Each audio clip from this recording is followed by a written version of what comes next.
Jarvis, drop my needle. Hello, this is the hardcore legend Mick Foley, and if you are interested in listening to idiots, you came to the right place. Have a nice day. Woo! That's an attention getter. He's a very strange young man. He's an idiot. What we're dealing with here is a complete lack of respect for the law. Oh my God, he's an idiot. You know, of course, that you're out of your jurisdiction. Personally, I think you're an idiot. But that's the evidence in the car. But I was going into Toshi Station to pick up some power converters. Always like to keep my audience riveted.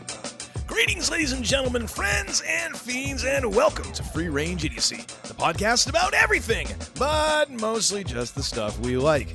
For all of you who are tuning in for the conclusion of our March Madness brackets, for our Final Four, Final Four, and you know, yeah, like four horsemen. We need an animation where the horse kind of run in from behind, you know? Or just Ric Flair pops up from behind your head. Arn Anderson. Better yet, you just get the Arn Anderson wireframe glasses. Because he's had those since forever. But if you're tuning in for that, in the immortal words of Dark Helmet, fooled you. Not really. Thanks to a little ice storm here in Maine, Jimmy Dice is on the shelf. He does have electricity, just no internet. So we will be doing that next week. Like they did in ancient times. Exactly. He's sitting around with his family playing like Twister and reading Hardy Boy novels. Got a rotary phone. Let's go the whole nine. But instead, we are going to do the WrestleMania 40 preview that we were going to do the following week, this week, and our Final Four next week. And if you're thoroughly confused, welcome to our world. So sit back and relax. I don't know what we're talking about tonight. Sit back for episode 157. Your guess is as good as ours. What's going to happen right here on Free Range Idiocy. I am your Uncle Todd, and with me, as always, is the man I am nominating for the official host of WrestleMania, in spite of having no connections with Philadelphia, ECW, Paul Heyman, Slim Jims, or the WWE. He has been my partner in idiocy for over 2 decades, and he pioneered the coast-to-coast dropkick years before Shane McMahon. I give you the man they call Tim. Greetings and salutations, my friend. How are you? I'm doing all right. I've got power. My house is above 50 degrees on the inside. You've got the power? Life is pretty damn fine right now. Nice. It was touch and go for a little bit this afternoon. But doing all right now. And just so everyone knows, a special thank you to all of the folks who are out there climbing up telephone poles and like holding together wires like Doc Brown, and making this whole thing happen. Really appreciate y'all. The corporation itself that owns the power grid, they can go blow a bantha, but the linemen and the supervisors who are working today to make things happen, God bless you. Thank you very much. So I get a text at 7:30. God bless him, because he's just on top of everything, warning me that, hey, we may not record tonight because I'm without power right now. Yeah. Okay, understood. Well, I had nothing else going on. I couldn't and about do like anything. 3:15, when I'm about to just like go, not 3:15. It's about 2:30, 2:45, because I wanted to get up by 3:30. I want to do a power nap, 30-minute power nap. Mm-hmm. Boom, done. Energy back up. And just before, I have the phone up, and just before I'm about to just, nod off, I get this text, hey, power's back.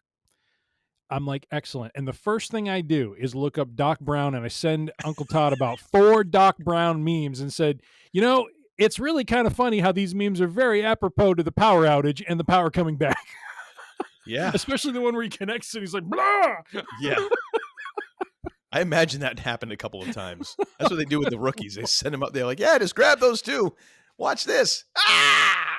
All right, who's going to go up there and get them? Of course, the first meme I send him is just Doc Brown doing that hysterical. Like, this killed me when I probably the first 15 times I watched the movie, when he sends that car through the model and the car bursts into flames when the lightning simulation happens. He's like, when it hits the paint and goes on fire, and he's like, like that. So.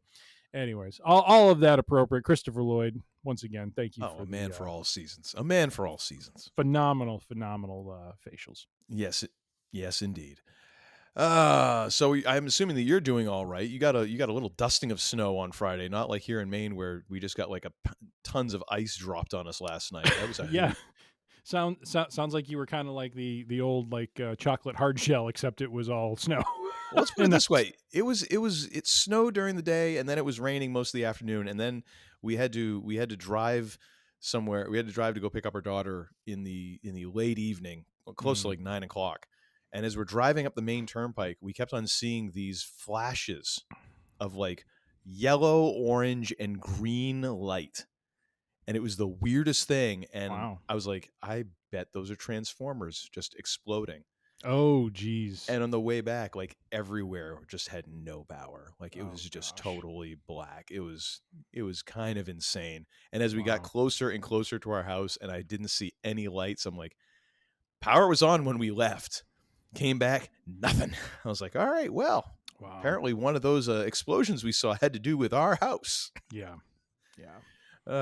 Good times, man. Yeah, good no kidding. times. But anyways, like I said, we will not be doing our final four for our Star Wars bracket. So technically speaking, March Madness is going to slip into April, which quite honestly is kind of normal for us. Didn't we usually ended up dribbling into April with our March Madness? Yeah, something always would seem to kind of throw a wrench in the schedule. So actually, spring break typically would throw a wrench in there because either you or I were like out.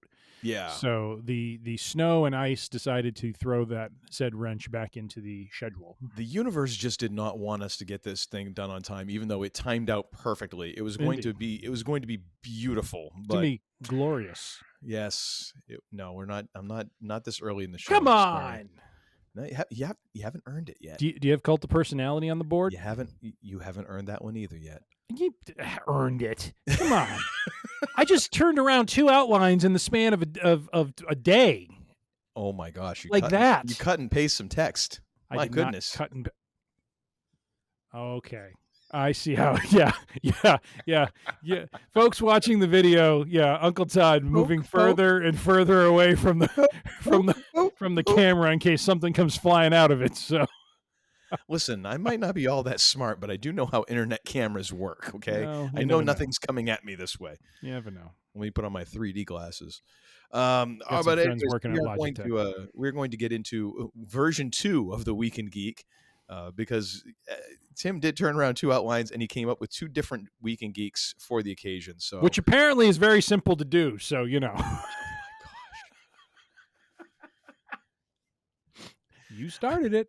A co-host scorned. Anyways, let's get into the Week in Geek. The Week in Geek. Do my fireworks. So funky. Yes, we do. Oh, look at that. The fireworks dissipated. Timed out just nicely. Oh, very nice. Very nice. All right, what do we got, sir? All right, we got 1 article, and then we got 2 trailers that we're going to go through here. So the article from our, I want to say our friends at ScreenRant.com, but quite frankly, they are basically, our source of Week in Geek content. It is the farm unto which we harvest. We're like a parasitic leech on the neck of ScreenRant.com. But I came across... Somebody block them. They're stealing all our clicks. I came across this article this past week, and it was kind of interesting. The headline kind of grabbed my attention, as headlines should do. But talked about how in James Gunn's DC universe, he's developing a Teen Titans movie.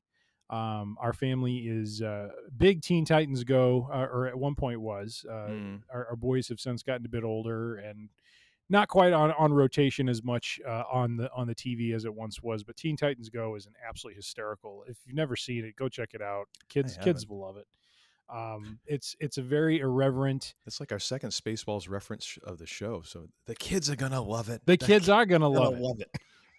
Actually, it's funny you mentioned that because at dinner last night, we were talking about because for some reason, like at some point, Disney Plus decided to force the main account holder to put a pin on their account because my son was asking. He's like, "Why'd you put a pin on your account?" And I said, because I was asked to do that. I had to. And so he's like, well, why don't you make it like 1, 2, 3, 4? And he's like, that's the kind of combination an idiot puts on his luggage. And he didn't understand the reference, of course. And then I had to walk him through.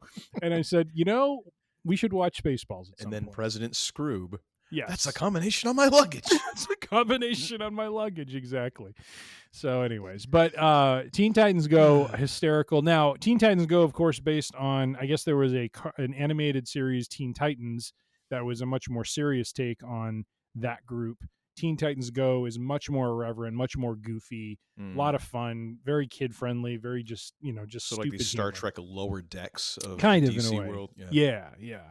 But I mean, well within the first 4 or 5 seasons of that show, I mean, so many just moments where I was just like crying. I was laughing so hard. I mean, they found that right mix of like, it's not adult humor, it's humor for kids, but it's like the way they do some of the humor, it's so out of nowhere, and when it just hits you a certain way, you just can't help but like laugh, Well, but there's jokes that they don't have to be like adult jokes, but they hit an adult a different way. Oh yeah, so you kind of get like double duty out of the same joke. I think I get what you're saying. Oh yeah.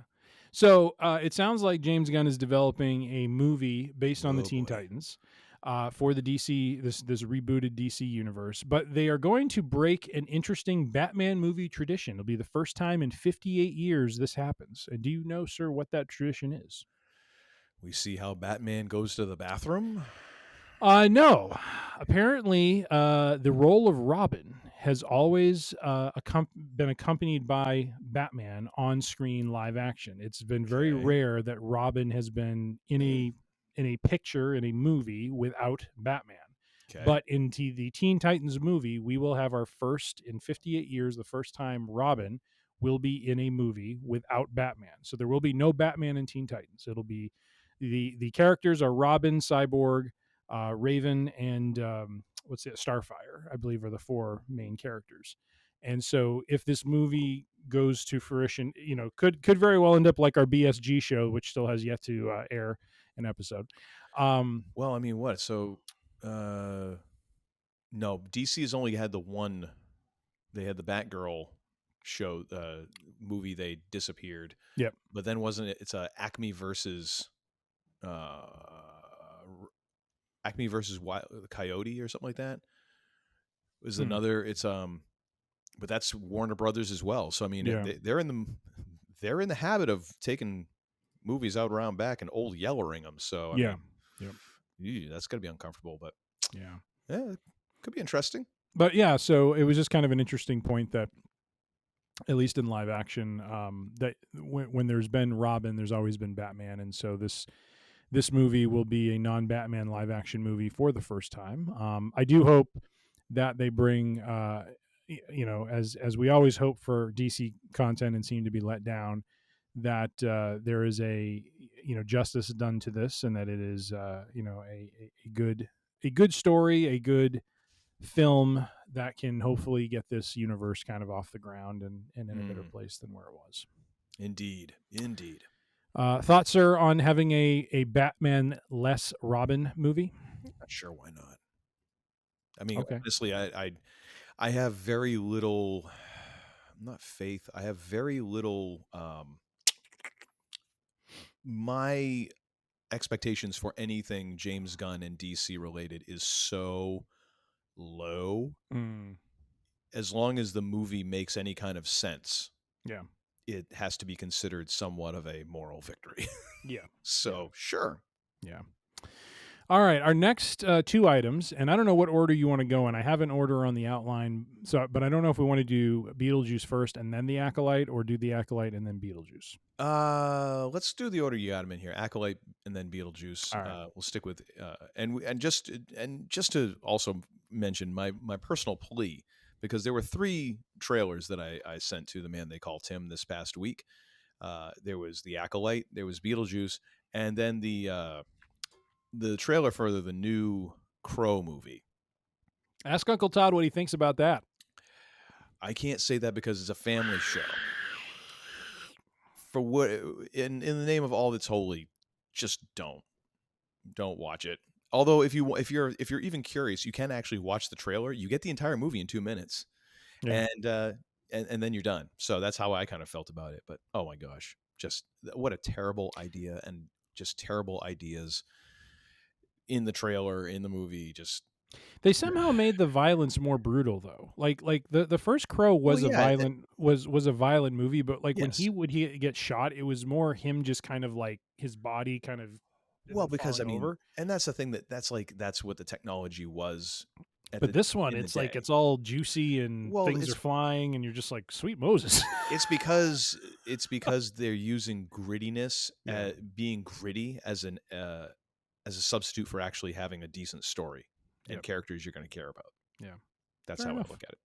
But anyways, let's get on to movies that we actually do want to see, or shows that we want to see. Yeah, one show, one movie. So first is we were blessed over this week with the Acolyte trailer. We'll get into this a little bit more next week with Jimmy Dice, because there was actually a few things that happened this week on the Star Wars front, and we had kind of a lineup of things to go through, but we're going to hold off until we have Mr. Dice on with us. But yeah, first one is the Acolyte trailer, and as we are ought to do on this show, we are going to watch this. We're going to give kind of our live reactions to it. You're not going to hear it, though. You're going to have to watch it yourself, line up the timing with our countdown. Yep. And the trailer, the link is is going to be in the show notes. Link in the show notes. When we count it down, just start playing the trailer, and you should hopefully get synchronized feedback from us on that. Sir, would you like to count us down before we kick it off? Oh, sure. Why not? In 3, 2, 1, go. And we have a quick peek of the younglings. Yes. And someone who sounds an awful lot like, I can't think of his name, but from Rogue One. Donnie Forces, the Force is with me, and I am one with the Force. That guy. A little bit. He sounds like him. This dude looks, I don't think I've ever seen him in anything, but he looks familiar to me. He does. He sounds familiar. So the younglings probably look it up, but I won't. I see fire. There's Carrie-Ann Moss. Oh, okay, Trinity. Now I see her. I don't know why. I was paying way too much attention to the lady she's fighting. And I got to talk to Jimmy Dice about this, but she's looking an awful lot like Satele Shan from Star Wars: The Old Republic game. Like, disturbingly a lot like her. I'll have to take your word on that one. Ooh, we got a Wookiee. See, this is what I'm hoping with the show. These nice views of these places we haven't been to before. Yes. This kind of the peak of the Republic and the Jedi. I'm really looking forward to that. How did I not realize that was Carrie-Ann Moss? I was just not paying attention. You probably hadn't had your bourbon. Probably. It's about power. Oh, there comes the red saber, baby.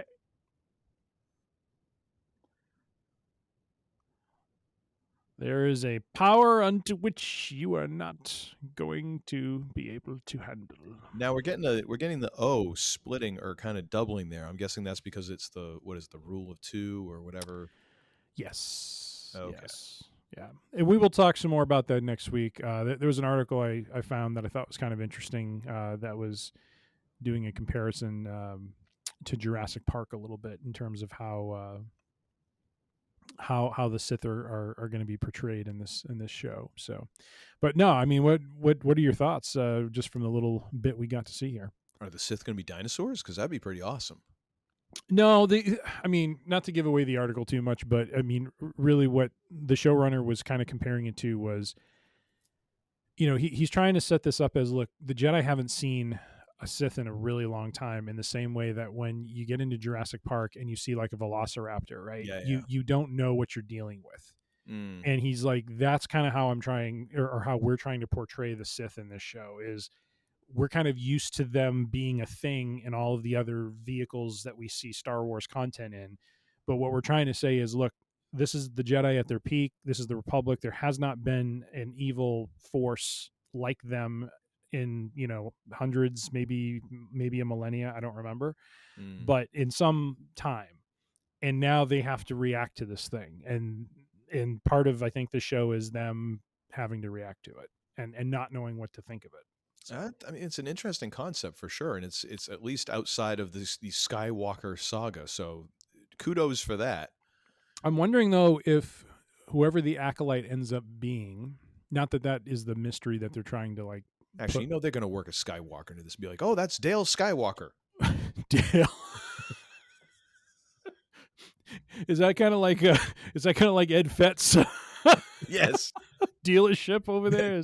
Well, actually, I mean, the more who is that? That's Cletus Skywalker. Hey, y'all, get off the dang roof. Put down that blue milk. All right. But I'm kind of hoping that it's going to lead into, like, I don't know if it's going to. I'm trying to remember when Palpatine was talking to Anakin in the opera about, the power to be immortal. Basically, I forget the name. Darth something. Sidious, wasn't it? Darth Sidious was Darth Plagueis. Thank you, Darth Plagueis. I'm wondering if they're going to start. Maybe they're connecting the dots to who, because someone has to have brought Palpatine along. And so is this in fact Plagueis that we end up seeing? And we now start to, and maybe there's other content that comes into the fold that kind of links up to, episode 1 with him basically being the one that carries out the plan, or not. So I'm kind of curious to see because this is about 100 years before the OG trilogy. So I thought you said it was like 1,000. No, this is 100 years before. Oh, okay. Well, then that would make, because I was like, well, Palpatine's been around for a wicked long time. The millennia part is, have the Sith been vanquished for that long or not? Okay. Because Obi-Wan does talk about how the Republic had ruled for a millennia. There was peace in the galaxy for like a millennia or something like that. So there was some point in time when they had vanquished them, and then this is somehow it's coming back. So interesting. So yeah, but I'm excited. I think this is this is one of the reasons like I really enjoyed like Star Wars the Old Republic, the video game, is because of how it gets into all these different places you haven't been to before. It gets into different politics or different stories that you haven't seen before that aren't based on the Skywalker family. It better not be a trade federation. I'm telling you right now, if we start off the first, you're on the record going to a midnight showing of a movie with a trade federation, so you can't get out of that. I have not forgiven you for it ever since. So the first one, it's a trade dispute. I'm done. Be like, man, they called him. Yep. I'll call you up whatever time of day or night that is. It's too bad they don't have an animation for this. Like when you shake your fist and you get like Homer Simpson, like shake harder, boy, something like that. No, that's Grandpa Simpson, isn't it? Actually, no, I think it's a guy from Shelbyville. Because I think they went over and they like stole something back, and as they drove away, he's like, shake harder, boy. The fact that that is just is again just furthering your credentials as a Simpson and wrestling aficionado and Star Wars aficionado. I know. Yes, I know. It's tough to be as good as you are. Want to do the Red 5 real quick? We're doing so well, Tim. I don't know why you were trying to take this in a bad direction. Oh my goodness! Next. All right, our next trailer is also. Now I don't think this came out last week. I think this had come out a week or two earlier.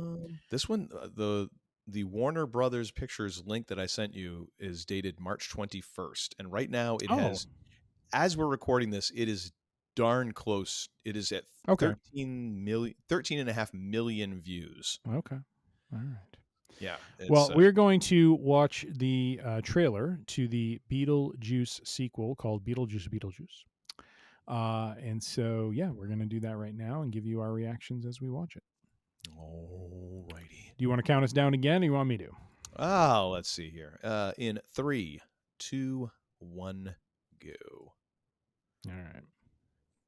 Now, what's the younger actress in this? Jenna Ortega. That's right. Yeah. Such a great choice for this. Yeah. Yeah, I had to go back and like check out the Day-O reference because I remember it was in the first movie, but I don't remember how. That's when Beetlejuice possessed everybody and they were all singing it. Yeah.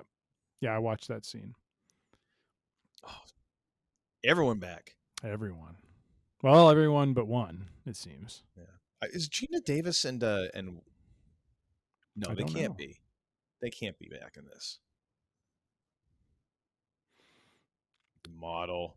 Now I forget. Was this Model Town in the first one? I haven't seen the first one in a long time. Yeah, this was what Alec Baldwin was building up in the attic, and it was Gina Davis and Alec Baldwin. They were the ghosts.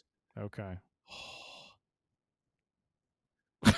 The juice is Michael frackin' Keaton, ladies and gentlemen. Just looking like he's ready to start chewing scenery. Oh, yeah. Oh, God. Does he look unhinged in that? Yes, he does. I am so ready for this. Directed by Tim Burton. Come Which, on. by the way, real quick shout out about Michael Keaton. I don't know if you watched the Oscars a couple of weeks ago, but there was a great bit they did. Schwarzenegger and Danny DeVito came out on stage, and they start talking about their time on, playing a villain for Batman. And then it cuts over at one point to Michael Keaton, who is in total Bruce Wayne mode at that point. He had, and I saw an interview, like a separate clip on YouTube where he was being interviewed by someone, and he said he purposefully brought an ascot to put around his neck to get into Bruce Wayne mode. He's like, I just had to add a little flair to it. Yep. Or it was with Jimmy Kimmel. That's what it was. And oh my God, he was so. And then he does that thing where he's like, "Yep." Oh, that was great. No, that was great. That was phenomenal. But I do appreciate the fact that Michael Keaton has just kind of been a weird guy for an awfully long time. But the fact that he just kind of really embraces the fact that, like, I'm never going to get away from having been Batman, and part of that, like, I totally dig that. Yep. Especially how, there was that, he gave a commencement speech, and that was like the end of it. He's like, always remember, I'm Batman.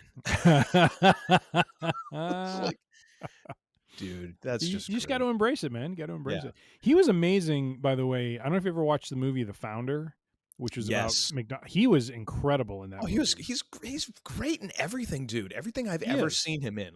Going back to Night Shift. Remember that flick? Mm-hmm. Him and wasn't it Henry Winkler?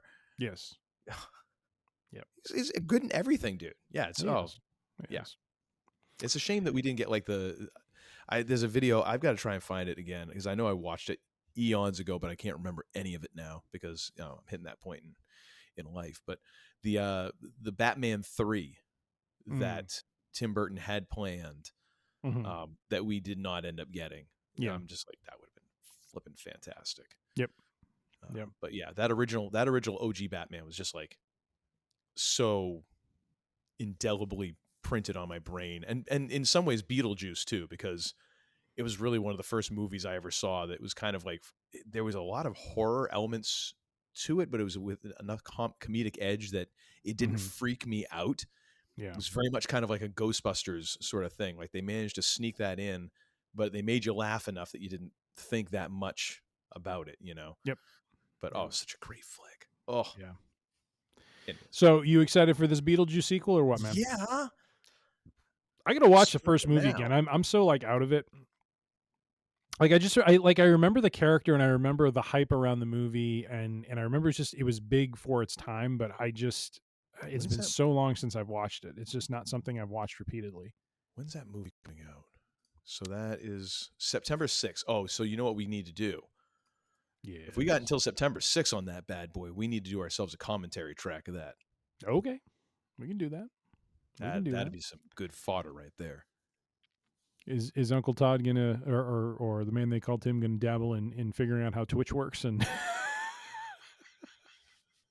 although we do get into the copyright stuff, don't we, at that point? So I guess we got to be careful. So yeah, we got to keep this an abstracted commentary, so there is no legality. If we can say whatever we want, we can record a commentary track. We just can't have the sound and the that's what I meant by abstracted. I mean, we're doing commentary, but we're not putting the sound in the video. I thought you meant abstract, we have to make up code names for everything. No, I meant abstracted as an engineer. Abstracted, you have decoupled the commentary from the content. Is what I was trying to say. I keep forgetting how much smarter than me that you are, and I just flies right over my head. Look at you having your own. Have I earned a little glorious? Have I earned a little cult of personality here? Come on. No, he's going to put on everything. Oh, he put it on. Wow. Thank you, sir. I appreciate that. Yeah, we got to put it up. There it is. That's someone that will be at WrestleMania 40 to CM Punk just in a commentary capacity more than anything else. That is one of the most badass intros to a And song ever. Drew McIntyre, God bless him in his heelish ways.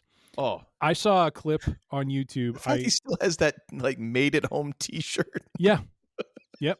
The only thing that made that better is if they went to like, it looked like it was the old school, like you'd go to the mall and the dude would airbrush whatever you wanted. That's the only way that could get any better. Yeah. Yeah. But he's in his car and he's leaving a venue and there's a bunch of fans outside, kind of, it looked like there was like a fence or a barricade, separating, the cars from the folks. And he's starting to pull out and he's like, fans are waving to him. He's like, "Hey, how's it going?" He's like, "I got a little something for you." And he cranks it up and it's Cult of Personality. And he's just like, I mean, he's just like, which I really hope leads to a great program for him and Punk, at like SummerSlam when Punk is healed up, because that is just going to be amazing. That is going to be amazing. And I'm sure, I don't really know him, but just from things I've read and stuff like that, I imagine he's 100% on board with this. He's like, while I'm injured, I want you to do everything in your power to just be a just god awful heel, like tease the crap out of me, that sort of thing. No, it's perfect. And when I come back, it's going to be money. Well, it makes anyway. You know what? We need to save the Drew McIntyre talk because we're going to be talking about him in a little bit. All right. Anything else on Beetlejuice? Otherwise, I will end the segment. All right. Well, that, my friends, is a neat, tidy, and under 20-minute week. I know. In Geek. Good. And finishing up with the Shatner. That's great. Dig it. No, finishing up with the Macho Man. Okay. Cream rise to the top. Well, from Tim back to Tim, because you are the de facto leader on all things wrestling. Unless you want me to run this down, I don't know. No, that's fine. I mean, I just cut and pasted, so That was very nice. I got to admit, drag that back. You like how just how I just wove it in there. I did not see that coming. Did not see that coming whatsoever. Very well done, sir. Very well done. Hey, it's an art. It's an art. Let me talk to you. Indeed. Thank you, LA. Which, by the way, if you didn't see SmackDown last week, do check it out. LA Knight getting handcuffed after attacking AJ Styles at his home, like kind of Triple H Randy Orton style, was absolutely hysterical. He's getting handcuffed by the cops. He's like, I know you're just doing a job, guys, but I'm just trying to make sure he shows up at WrestleMania. Yeah. Gotta love that. Even in handcuffs, working in the catchphrase. It's just like incredible. This guy. Oh, God. Oh, so funny, so funny. So all right, we've been looking over again. I scrambled to find one link, and then Tim just took it from there. So this is as of March 24th. We have 2 full weeks of television to go before WrestleMania. So God only knows what's going to happen between now and then. But this is the card as we know it right now. Yeah, I don't believe the card is 100% finalized, but no. This is what is listed on the WWE.com site for what matches have been announced. And then we have a couple, after we go through these, we have a couple potentials. So we might have a minor pick kind of thrown in there if those end up coming to fruition. But we're just not sure how. Yeah. All right. So the idea here is, we as longtime listeners are aware, we have this gimmick we do called the Real and the Jabroni when we get into a Marvel or Star Wars movie or show and we're making guesses about what's going to happen. Mephisto is something that typically comes up and never seems. Actually, I think Mephisto is going to show up in one of these matches. Mephisto might show up because I'm telling you, man, MJF calls himself the devil. Mephisto could happen. All right. That's so not going to happen. It's not even funny. I know it's not going to happen. But anyways, but what we thought we would do here is for the matches, we're going to just talk about kind of the build that these matches have had so far. Talk about who we think the winner is going to be at WrestleMania. And then just to throw a little extra mustard on top, I think we're going to make a guess at the quality, the star quality of the match. When we typically do a review of these events, we go through and say like how many stars we think it's going to be. And so we're going to make a guess. And then what we're going to do is the event will take place. We will then adjudicate these picks and the quality of these matches, and we'll see who comes out on top. And a bottle of bourbon, reasonable bourbon, is on the line. So do you agree to those stipulations, sir? I do so agree, yes. Okay, all right. I do so stipulate. I stipulate on the stipulation. Yes. All right. So the matches as we have them, and I won't walk through all of them in one shot. We'll just start at the top of the table and work our way down to the main event. But the first match I have, which I just alluded to, is LA Knight versus AJ Styles apparently in a match of the first name initials. So that's one way to put it. Not quite sure what LA stands for, but AJ is for the Alan loser Jones, of this match has to use their real first name going forward for 2 weeks. It'll be Lewis Andrew Knight versus now when he fought the Undertaker versus Amos Jones Styles, and AJ got real with calling him Mark Calloway. The Undertaker came back and called him Alan Jones. And he put an extra stank on the Jones. So. And he actually didn't AJ also call out Undertaker's wife as well? I think so. Yeah. Yeah. Got very so now what's really funny is like this is now like the flip of this in a way. Like LA Knight is now the provocateur and AJ is the why am I dealing with this chucklehead sort of thing. But, well, not really. I mean, he kind of has done a lot going on here. But I mean, let's just call this for what it is. This is like we needed to get LA Knight into WrestleMania, or the fans would riot. Yes, sort of situation. Either that, or you're going to waste all of the natural build and goodwill you have with the fans for this guy if you don't get him in here. Unfortunately, it's not for any kind of title or even anywhere close to the main event. But you know, still. And the story going into this is Styles has come back and has been a bit of a lone wolf. He's come back, and some of his club members, like he's basically kind of kicked them to the curb in a way. The Good Brothers and Mitchin were the club members that he was kind of running with before he had his long break due to Roman Reigns. When he comes back, the story here is he feels LA Knight has kind of stepped into what was his spot on SmackDown. And he does not appreciate this. He wants to put Knight back in his place, and for Styles to, basically be back in kind of his spot as one of the core players, and just doesn't want Knight in the picture at all. Knight, of course, is fighting, not fighting for his spot, but basically just telling him, hey man, go pound sand. I've been doing, I've built myself up. I've become, this in some ways in some ways a people's champion, someone that the people want to see and want to cheer for and get behind. And he's like, no, I'm not going to step back from this. So it's been this interesting back and forth. Isn't it more like nada? No, that's right, nada. Yeah. And speaking of which, just to further close this loop, I finally got a chance to watch the WWE Rivals on A&E. Mm-hmm. Of Macho Man and Jake the Snake. Oh. And Jake's explanation when he's like, this guy thinks I'm going to bring a real cobra in, have it bite him, and kill him in the ring so that I can take his job. And then he paused for a second. I was like, not a bad idea. And I was like, he's still got it. He does. That was bone chilling. He does. Almost like, I wish I'd thought of that 40 years ago. One thing I saved, because there's been a lot of, on Instagram, a lot of however many years anniversary since this WrestleMania, blah, blah, blah, reels that have popped up. And one of them is the promo he cut before he went to fight the $1 Million Man, I think at WrestleMania 6. Okay. I had to save that one because that is like chef's kiss, one of his best promos. Wasn't that when he used like something about avarice? Yes. Oh, yes. God. He was always good for vocab, man. He loved him. Jake the Snake was like a poet, and he knew it. He was an amazing promo guy. Amazing talker. Anyways, but that reminds me of this thing of he's taking my spot. I'm like, well, why don't you go get a cobra and you can fix this situation? Yep. But yeah, this has been escalating between Styles and Knight. Styles attacking Knight, I think last week. This week, Knight basically they framed it as Styles was giving an interview with WWE at his home.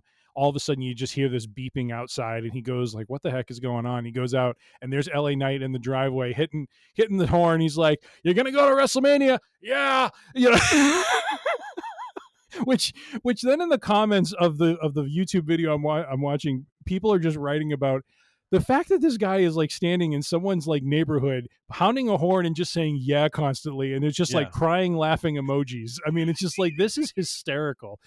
And then they just go in a full out brawl in his front yard, and then the cops show up and they handcuff him, and he's still popping off as he's being taken into the car. And it is hysterical. So so this is clearly a grudge match. No match stipulations, just a one-on-one pinfall match between LA Knight, AJ Styles. Who are you going with, sir? Which is good. Oh my gosh, pardon me. I feel like I'm voting a little bit more with my heart than I should be here. Mm-hmm. I think LA Knight, mostly because I feel like somewhere along the line, I'm really hoping Triple H, somebody in management, realizes like, okay, we've got him through WrestleMania. We're going to take care of, we'll talk about the rest of the card here, but we need to somehow now get LA Knight into the picture heading towards main event, because otherwise the fans will eventually abandon this guy when they realize that it's not going to happen, that you're not doing anything with him. They will abandon him, and you're wasting like this just oodles of goodwill and hype that has just occurred naturally, and that does not happen very often. In and of itself, that it's not manufactured, that the fans just kind of pick this guy and we're like, we like him a lot. And you know, was it Bryan Danielson? You know, is kind of the last one for that to really happen. I think you have to do something here. So he has to get the win, because you don't want this to keep dragging out. Right. Or if you do, then you need to figure out a way for them both to then start fighting for something, which, hey, I'm all in favor of that too, because I think AJ Styles is a hell of a worker, and it would be, great for him to not be, tagging with Almost or whatever chucklehead jobber-esque things they have him doing. But I really think the key is like LA Knight really has to go over here in order for him to then move on to something else, or even for them both to move on. I think if he loses here, it's either got to be a loss that then catapults into something else, or you're really screwed. So I'm going to say LA Knight. I'm going with, I think this is going to be a 4-star match. I think this is the Macho Man Ricky Steamboat match that could steal the show. Are you going to fill very it on easily. The outline? I could. I thought you were being the scribe. I'll go with it. No. I'll take care of it. There we go. 4 stars. And you, sir? I think this is going to be, this is kind of a classic, AJ Styles, longtime veteran. I think this is a put over the up and coming talent. And I know that sounds silly because LA Knight and AJ are probably close in age. I was going to say, like, LA Knight might actually have a year on AJ. But again, who's going to benefit more from the win here? It's going to be LA Knight. AJ Styles can take the loss and still be AJ Styles, the, I don't want to say perennial athlete, but the just kind of like what Chris Jericho was. Like Chris Jericho for a very long time. I don't know if this is true now, but back when he was with WWE and for some time in AEW, he just had that aura about him where he was a guy that fans could be invested in as a winner, regardless of whether he won or lost, and could buy into him. And AJ Styles has done so much great work in WWE that I think he's earned that status, that he can take a loss and it doesn't hurt his character. He's still a phenomenal technical wrestler. He is still someone who would be considered a world champion contender. It's just, he's in this grudge match, and I think LA Knight gets the boost. And like, to your point, I thought Knight was going to be in a United States title match in WrestleMania. I'm hoping that's what comes after this, is like, get the US title on him, because I think he's someone who could have a nice long reign, not be in the world title picture, let Cody kind of do his thing, which I know kind of teases what we're getting to later, but let him do some stuff with that, and then get him teed up for, like a world title run, maybe in 10 to 12 months from now. So that's my thoughts. I'm with you. Like, I go back and forth. Like, I like the LA Knight character. I like his work in the ring. He is a very talented guy. But when I put him next to AJ Styles, Styles is such a technician and Knight is passable, but I just don't know.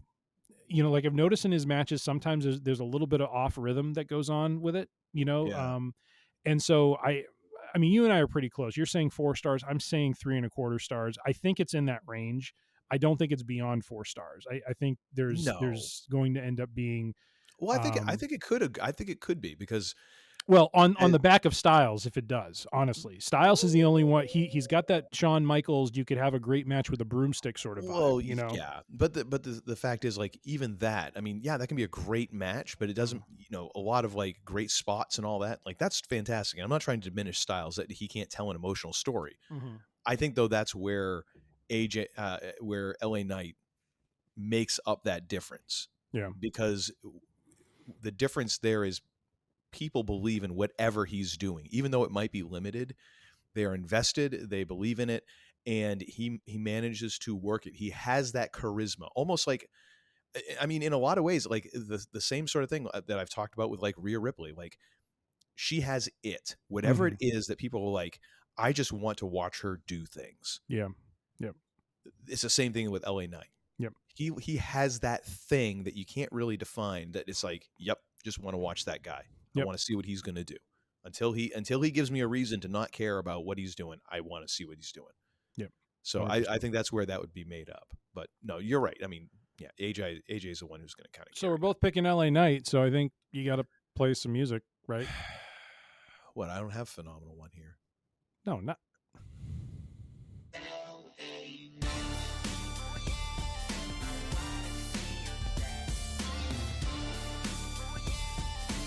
I love how it has a very. I love how his theme music has a very like the Tupac song California. Oh yeah, love that. Anyways, all right. Next up, what do we got here, sir? Next match is for the undisputed WWE Tag Team Championship. It is a 6-pack tag team ladder match, and they're having a tournament sort of approach to figuring out who these 6 teams are. The 6 teams, or the teams we're aware of at this point. I think we have 4. First, I didn't realize they actually became a thing, but Miz and R-Truth called Awesome Truth. Well, they're back together. They're back together. Okay. We have the New Day, which is Kofi and Xavier Woods. We have DIY, which is Tommaso Ciampa and Johnny Gargano.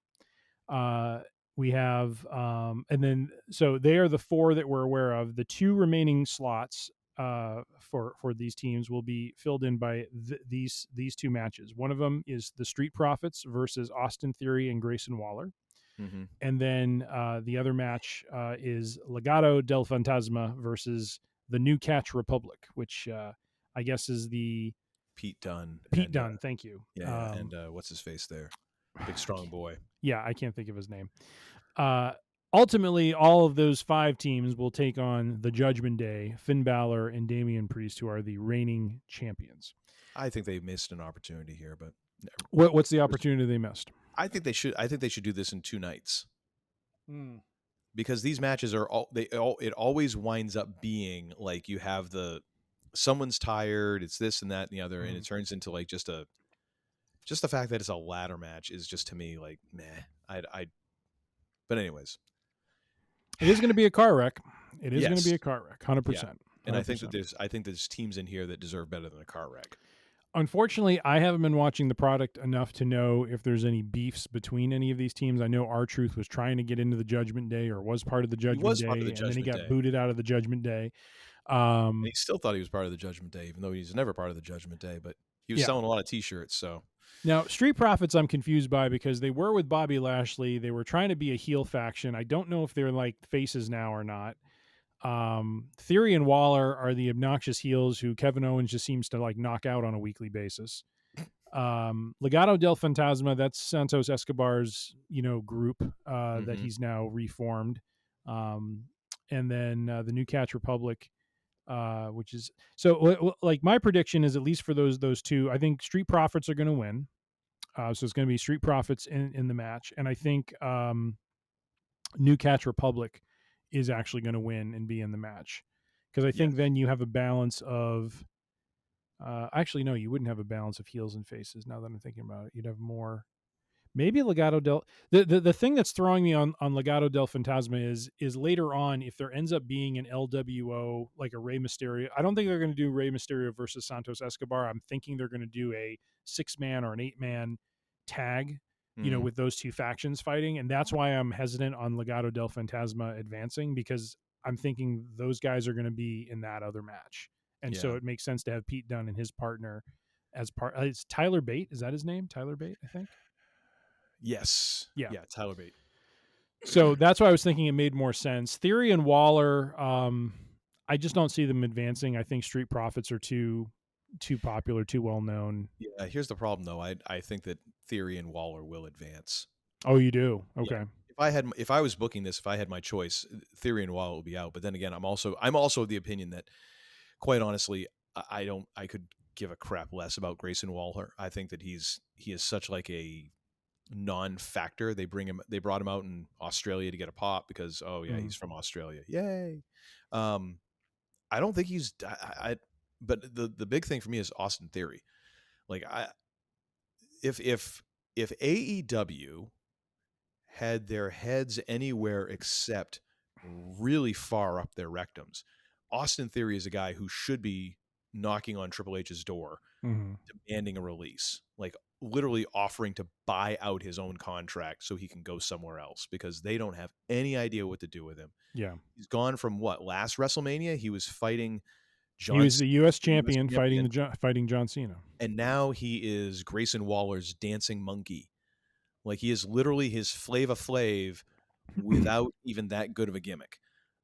And it's like, he's not the greatest, but the dude should be doing something better than this. Yeah. And the problem is they never took him off TV. They've never managed to get him away from the gimmick, the stench of being, Vince's boy. And they've never done anything to really distance him from that. And yeah. It's like, but I have a feeling they're going to try and push him. Yeah.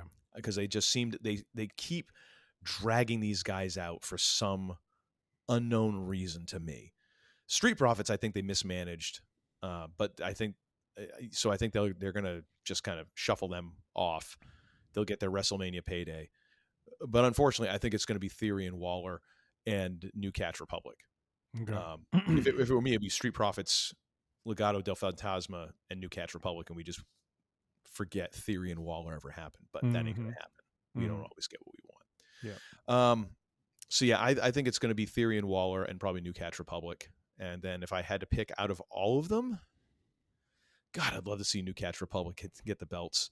I'd just love to see it not with Judgment Day for a while. Yeah. Then again, I would love it if they split these, like, this into 2 3-way tag matches and then had each belt. So you split the belts again rather than being one team having unified belts. That would be nice. As you were just talking, a thought occurred to me. Could they de-unify the belts if you had 2 teams grab 2 different sets of belts? Because you know what, I'd be all in favor of whatever kind of dusty shenanigans you have to do in order for that to happen. Whatever. Because I'm thinking, even if it was Waller and Theory that took one of them, okay, I'm willing to make that sacrifice. Because that's what I'm thinking. On the one hand, so where I'm kind of going, I'm a little torn right now. I'm thinking it's either going to. I think Judgment Day is going to lose. Hands down, I think they're going to lose. What I'm torn on is it DIY or Awesome Truth getting one set of belts. I think you've talked me into it. I didn't think Theory and Waller would advance, but it would be a way to do kind of the chicken bleep heel sort of thing to have them, luck their way into grabbing another set of belts. So they're de-unifying the belts. SmackDown gets one set of belts. Raw gets the other set of belts. And you now have I like Ciampa and Gargano. I've always liked them. I think they do great work and have had amazing tag matches. Although I am a sucker for R-Truth and him and Miz, I'm sure have been. Well, but the thing is, they phenomenal. don't need a belt. They don't need the belts. They don't. You're right. So, R-Truth can just show up eating a box of popcorn and people are excited. So here's what my guess is going to be: DIY, Raw belts. I'm gonna say Theory, Waller, SmackDown belts, and then you know what's hard about these ladder matches though is depending on how they book how the do you rate 'em? match. Well, even though there are car wrecks sometimes, they tend to be very strong matches though. You know what I mean? Like the aspects of the car wreck make them very compelling, very just True. kind of like oh my god, sort of stunts that they do.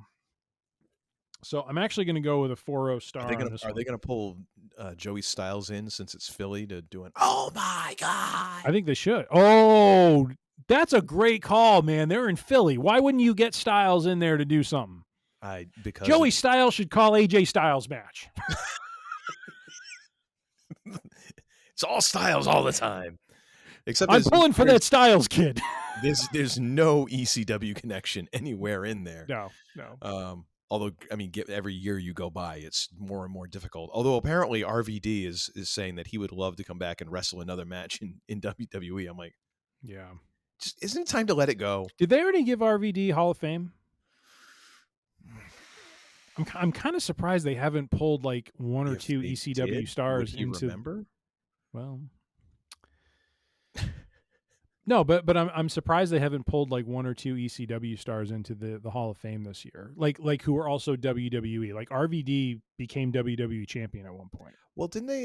Have they announced everybody yet? I don't think so. I mean, there's still 2 weeks. They probably could.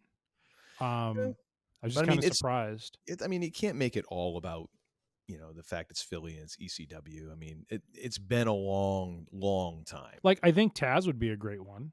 And then I know he's with AEW, but I think it would be an interesting one because he, yes, he didn't hit, the heights that I think people thought he would hit in WWE, but I think a lot of that was creative in booking. I don't think that was his fault. Mildly. Yeah, no, and yeah, too. I mean, and he was, I think also at a certain point, like he was just physically broken down. Yeah. Like he's one of those guys that by the time he got there, there wasn't much more he was going to do, especially then when you factor in just the size of some of the WWE guys. Like he just wasn't going to have that same impact. I think the Dudleys are already in though. I'm pretty sure they are. They would have to be. Yeah. How would they not be?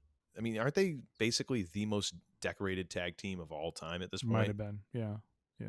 All right. So for me, who are you picking? I'll scribe it in. Go ahead. Where is New Catch Republic on SmackDown or are they Raw? Do you know? That is a good question. Let me check. So I'm tempted to go. I'm tempted to say Judgment Day because I realize I'm probably they're in SmackDown. Okay, I realize I'm probably putting myself in position here to be disappointed. Mm-hmm. However, I'm gonna go.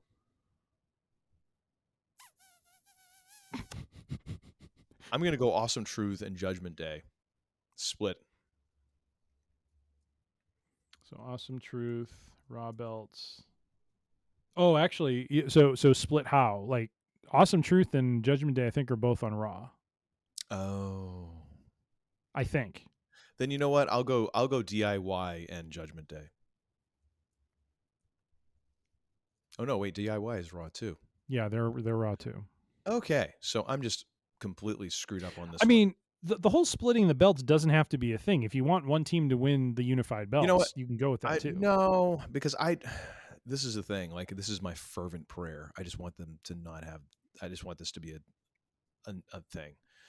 But the thing is, I think that the impact comes if Judgment Day hangs on to, is involved in the decision. Mm-hmm. You know what I mean?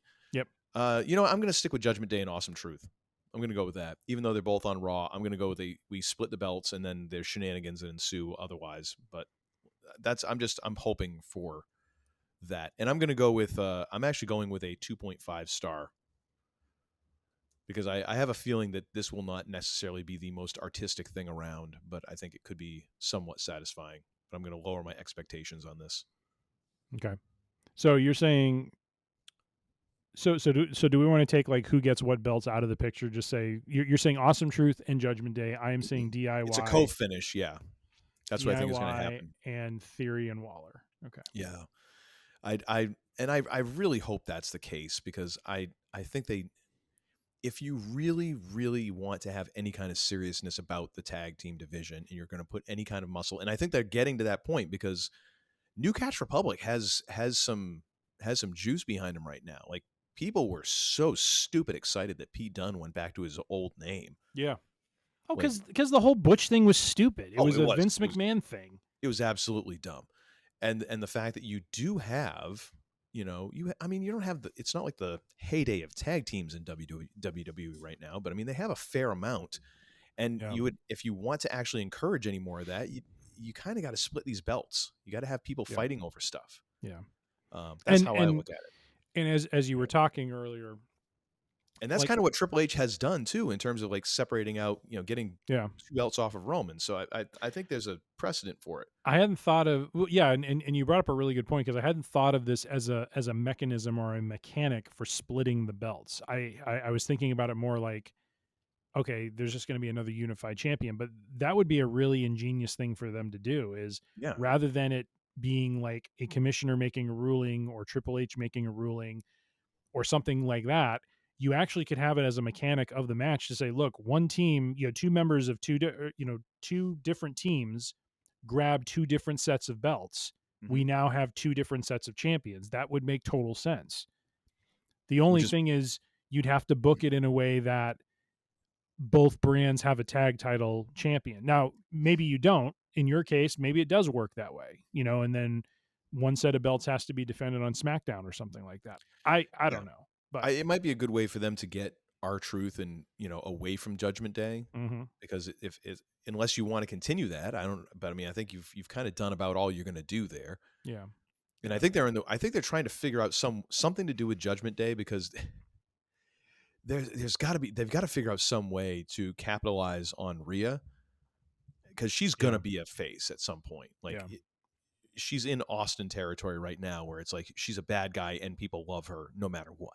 Oh yeah. I mean, so apparently, and I know this happened, but Wrestlemania had one of their news stories, and it was like, Rhea Ripley breaks the internet. I'm like, okay, and how so? What selfie was this? And apparently at a house show, she was wrestling Nia Jax. Oh, I think I saw this today. Go ahead. And did the Rikishi thing. Oh, yep. Except she took like the back of her trunks and essentially went from a full back to a thong. Yeah. And then did the thing. But of course, since Rhea is like one of the most watched people on the internet these days, like apparently people just lost their ever-loving minds for a view of some cheeks. And, on one hand, I really just hope that she is getting like such a kick out of the fact that like I can do anything and people just go insane. But they've got to figure out a way to kind of separate. If they really want to keep a heel faction, you got to figure out a way that she's not going to be part of that, because this is only going to work for so long that you can make these guys seem like, because right now they're hovering in this way where sometimes the guys of the Judgment Day seem like a bunch of complete clueless chuckleheads in order to make Rhea seem okay. Yeah. Because it's like you're trying to walk this line. I think they've got to figure some way to start pulling this apart, Yeah. So I think this might be the first step in that process. All right, let's move on, because we please. got a lot of more matches to go through here. Yes, we do. Jimmy, Battle of the Usos. Jimmy versus Jay. Big Jim versus main event Jay Uso. Who are you going with? Brothers fighting one another. I'm thinking we go with Jay. You going with Jay?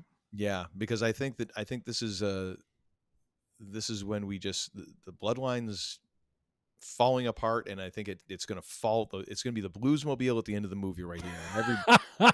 Every part's falling apart. That's what I see. Nice. Oops. What's your star? What's your star rating on it? I'm going with 2.5. The thing is, like, I am not entirely sold on either one of these guys as a singles star. I think right now in this feud, they've got a lot of juice to this, but yeah, I'm not convinced that either one of them is ready to be completely like a show stealer. So I'm keeping my expectations pretty low on this one. What do you got? I'm going to go 3.5. I don't think they'll get into the 4 to 5 star territory.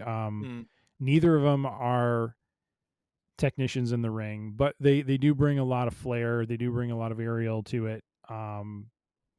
They super kick the crap out of people. I think they can do it. Over under on double super kicks for this match. I'm setting it at 3. Yeah, and I might take the over. Yeah, definitely. It's like a record set for double downs in this thing. Yes. But yeah, I'm going to go with Jay as well. I'm going to go 3.5 stars. I think they can have an above average match, with some, a little bit of flair to it, but I just don't think they're getting into that 4-star range. So no, and let's face it, we're both fairly generous with our star we are as well. Unless which is something I didn't say at the beginning of this, that we have a gentleman's agreement that even though we're rating our matches this way now, we're predicting this is the quality of it. We are going to call it as we see it. When we watch the event, we're going to rate it as we see it. We're not going to let this influence our rating. So now keep in mind the two gentlemen involved. Keep in mind one of the gentlemen involved is suspect. Yes, suspect. I'm looking at you. You just don't want to have to figure out how to ship whiskey to Maine. That's the problem. You have to send it on like a dog sled.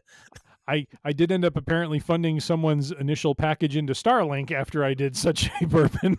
I didn't finish that story. I told Uncle Todd, like, about 2 weeks after I had bourbon shipped to his house. Apparently, and I'm totally guessing on this. I have no evidence to back this up. It was just very much happenstance, but the timing was very suspect. But I basically on a Friday morning, I get up to do my reading and kind of check out the news. And I have like 4 texts, and it's like, and it ended up being fraud alert. $650 worth of charges to my account. Whoa. And here's what was really interesting. It was all to Starlink, which is Elon's satellite internet, venture. I talked to a colleague later that day, and I tell them this story, and their response to me is, "Oh, that's interesting." So they have, because of where they live, the AT&T Comcast internet is not great service there. So they ended up going with Starlink themselves. And they said, "Oh, this is interesting. That's about how much it is for an intro package." So I basically funded someone's, at least temporarily. I have since recouped the money because it was deemed that I did not make these charges myself. So I have recouped the funds. But yeah, that was an interesting amount of money to have to front to a this is what happens when you use a service called Ralph's Liquor Delivery and used tires. I mean, Ralph's Liquor Emporium. We ship to Maine, baby. We also take liberties with the cards you share with us. Meanwhile, there's some dude named Ephus who now has Starlink up in the Aroostook County. Hey, Ma, get off the dang roof. Good God. All right, moving right along. Disney Plus on the TV. I got the Mandalorian on the TV. All right, next match. God, we're only 2 matches into, or 3 matches in. Sweet Moses. Oh, this is good. And no event has taken place. Like, what are we talking about? All right. Next match, Intercontinental Championship match. The 652-plus day reign of terror that is Gunther is taking on Sami Zayn. Aren't we just about it? Like, isn't he close to doubling up Honky at this point? He is not doubling up Honky. He passed Honky in the fall. So... Okay. He can't be close to doubling, but he's getting there. What do you think on this one, sir? I want to hear your opinion first on this one. Well, because in the same way that Tommy Heinsohn used to say, "I love Walter," like I feel like we're both in that same place because he used to be Walter. Yes. So instead of Walter McCarty, we're dealing with a slightly less dough-y. You know what he still is, though? Winter. Regardless of his name, he is still the ring general. Right, the general. Got to put some stank on the G. I don't see Sammy being the one to finish his reign. I think what they came upon with Chad Gable going back to, I forget if it was in January or November, December, I think Gable's going to end up being the one to upend him. He's going to be that story that is going to take the title from Gunther, maybe at SummerSlam. Because when Sammy beat Chad Gable, he was starting to, like, he wasn't getting booed, but there was actually like negative fan reaction that he did not take very well, because he's like, I'm not trying to crap on this guy. But it's just like, this is the way. Wait, they were booing Sammy? They were like not in the arena, but there was negative internet fan comments about Sammy getting the shot and not Gable, because I think people are vested in the underdog story of Chad Gable. And I'm wondering if, they are they are basically building toward, it would make sense at SummerSlam, Gable to be the one to dethrone, Gunther, because I have a theory that once Cody becomes WWE champion, I think Gunther is going to at some point be the one to defeat him and be his foil, because I think he's an excellent foil for Cody. Well, and it goes back to Cody's first Royal Rumble win. Bingo. Ties in. Yes. And I think that makes perfect sense. And so I just don't think Sammy's the right guy for it. Yeah, true. And because part of me is looking at this thinking that it could be actually a good thing, because then you could catapult Gunther into, I was thinking more along the lines of, if McIntyre takes out Rollins, could you, because we had talked about, or even if he doesn't, there's already some history there with Gunther, like being around that championship. So maybe that's something you have going on. Like, you instantly take him from IC champion to now he's doing this. Yeah.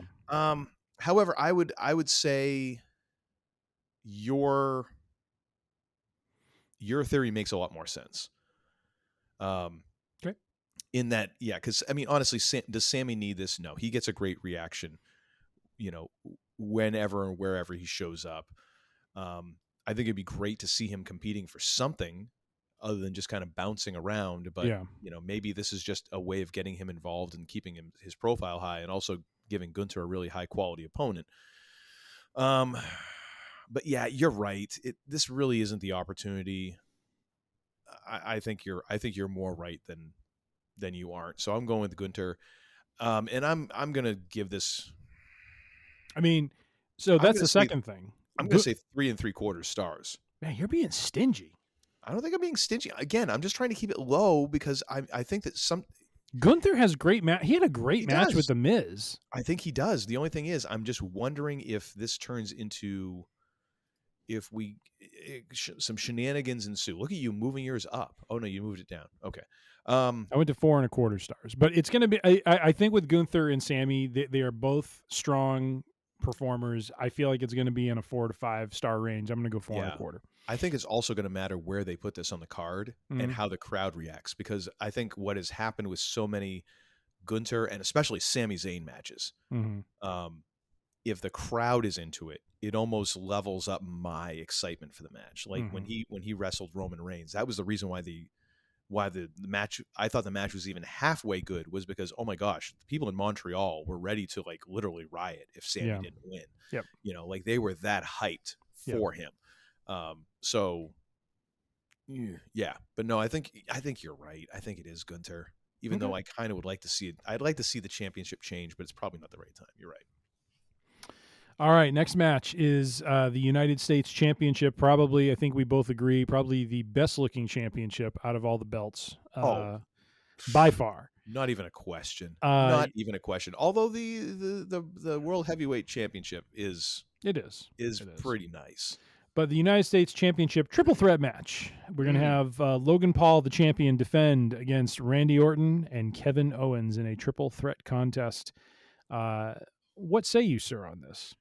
Oh God, anyone but Randy. If only just because it's like it saves us the trouble of having to count how many fracking world championships this cat has won. Like I think Cody Rhodes said it right when after one of the posts one of the press conferences afterwards, where he's like, they're saying Randy's won like 15 world championships. I'm just trying to win one. And I was like, and thank you. Although watching WWE Rivals and seeing, the John Cena Randy Orton rivalry, I mean, at least 4 or 5 were just with John.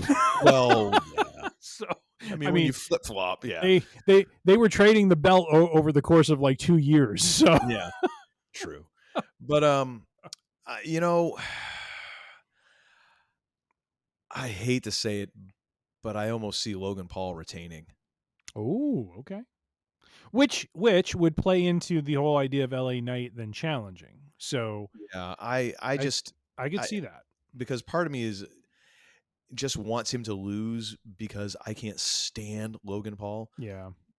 But then I realize that makes him a really good heel. Yeah. Because I am that invested that I almost want to go against like the side of my brain that's like, in a business sense, this makes the most sense. Like, no, I want to see him defeated. I want to see him crushed. I want to see him wrung out like a dish rag. 100%. Which makes me realize, oh, he's actually really good. He's doing his job. He's doing his job. And let's face it, does Randy or Kevin need this belt? If anything, to me, this feels like another way to legitimize Logan Paul, because you'd be defeating one certifiable legend. They're going to have him. Legend. They're going to have him retain in there. some sort of heel, chicken heel. Oh, but fashion. even so, it still elevates him even further. You talked me into it. You changing your. You talked me into. It's going to be a tie. Is what it's going to do. It's going to. You talked me into it. You talked me. Now watch Owens. Well, no, because from a booking standpoint, if you make the assumption that LA Knight, after coming out of his AJ Styles match, is going to challenge for the United States Championship. Yeah. It doesn't make sense to go up against Kevin or Randy. No. It does make sense for him to go up against Logan. He's had past, connection with Logan Paul, and that's going to be a money match based on his mouth alone. So, I mean, I don't mean Logan's mouth. I mean LA Knight's mouth. I mean both of them, 100%. Yeah. So, although that would be a hell of a height discrepancy, because Logan Paul is legitimately tall and LA Knight is not. No, he's not. No, he's not. That'd be great though if LA Knight comes out and just has a box and just stands on it so you can look him eye to eye. Just puts the box down, steps up on it. Yeah, exactly. Then just steps off and walks away. I am going to stick with my star rating. I think this is going to be one of the better matches on the card, because I'm with Randy, with Kevin, and credit to Logan Paul. He's not a full-time wrestler, but damn it, if he doesn't come in and no, he's ready and do a hell of a job. And the fact that, like, I think he's putting in the effort. Certainly, hell of an athlete. Yep. And he's every match seems like he's adding something. Like, what was it? A couple times ago we saw him and he put in, like, what was it, the octopus or something like that? Like one of these holds where it's like nobody does that. No. But obviously either this guy is knows wrestling enough, or he has someone legit working with him who's like, hey, what about if you did this? Yeah. No one's done that in like 10 years. Do that. What's your star rating on it? I'm going 4.5. I'm going 4. Again, I'm keeping my expectations a little bit low. It might burn me, but that's where I'm heading. All right. Ooh, this next one. Ugh. Actually, one question. How are we going to determine the star ratings? Like, are we going to average our 2 star ratings to say that this is the final star rating? I just realized that. I don't know. Originally I was thinking whoever's closest, but then we start getting into like, I don't know. We'll work it out. Yeah, we'll figure it out. All right. Next match is Women's World Championship match. This is a great match on paper, and it's going to be a great match in the ring. The man, Becky Lynch, is challenging Mommy Rhea Ripley, and my God, what a freaking incredible match this is going to be, man. And a lot of it is going to have to do with the fact that Rhea is going to sell Becky's offense like no one else does. 100%. Because she does. And this is another one where I'm like, I just want to go with my gut and what, I want Rhea to retain. I want her to continue to hold the belt. I don't know that Becky Lynch really needs it. And I think that's already like set up where I think she's going to feud with Nia after this. Mm-hmm. But then again, I'm also looking at it like, am I just thinking too much, like, from a fan point of view? Does it make sense for Becky to win this? No, I'm going to stick with Rhea. I think that the streak continues with her. and Gunter, and I think it stops for another person up the card. All right. Well, I'm going to go with Becky Lynch on this one. I think she is going to upend the person that she's not been able to upend before. But I am going to put this at 4.5 stars. I think this is this women's match is going to be. This is two of the best, man, and I think they're going to put on a barn burner, and I'm going to go 4.5 on it. Yeah. How is Bianca Belair not somehow in a? The only thing that I saw around her was the WWE Women's Tag Championship match, the Kabuki Warriors against her and potentially Naomi, because of some stuff that was going on TV. But there's also a Jade Cargill tie-in to that. How is Jade Cargill not on TV right now? Like I have not heard hide nor hair of this woman. I don't know. And she can't be that far away from like ring ready. Right. It's a good question.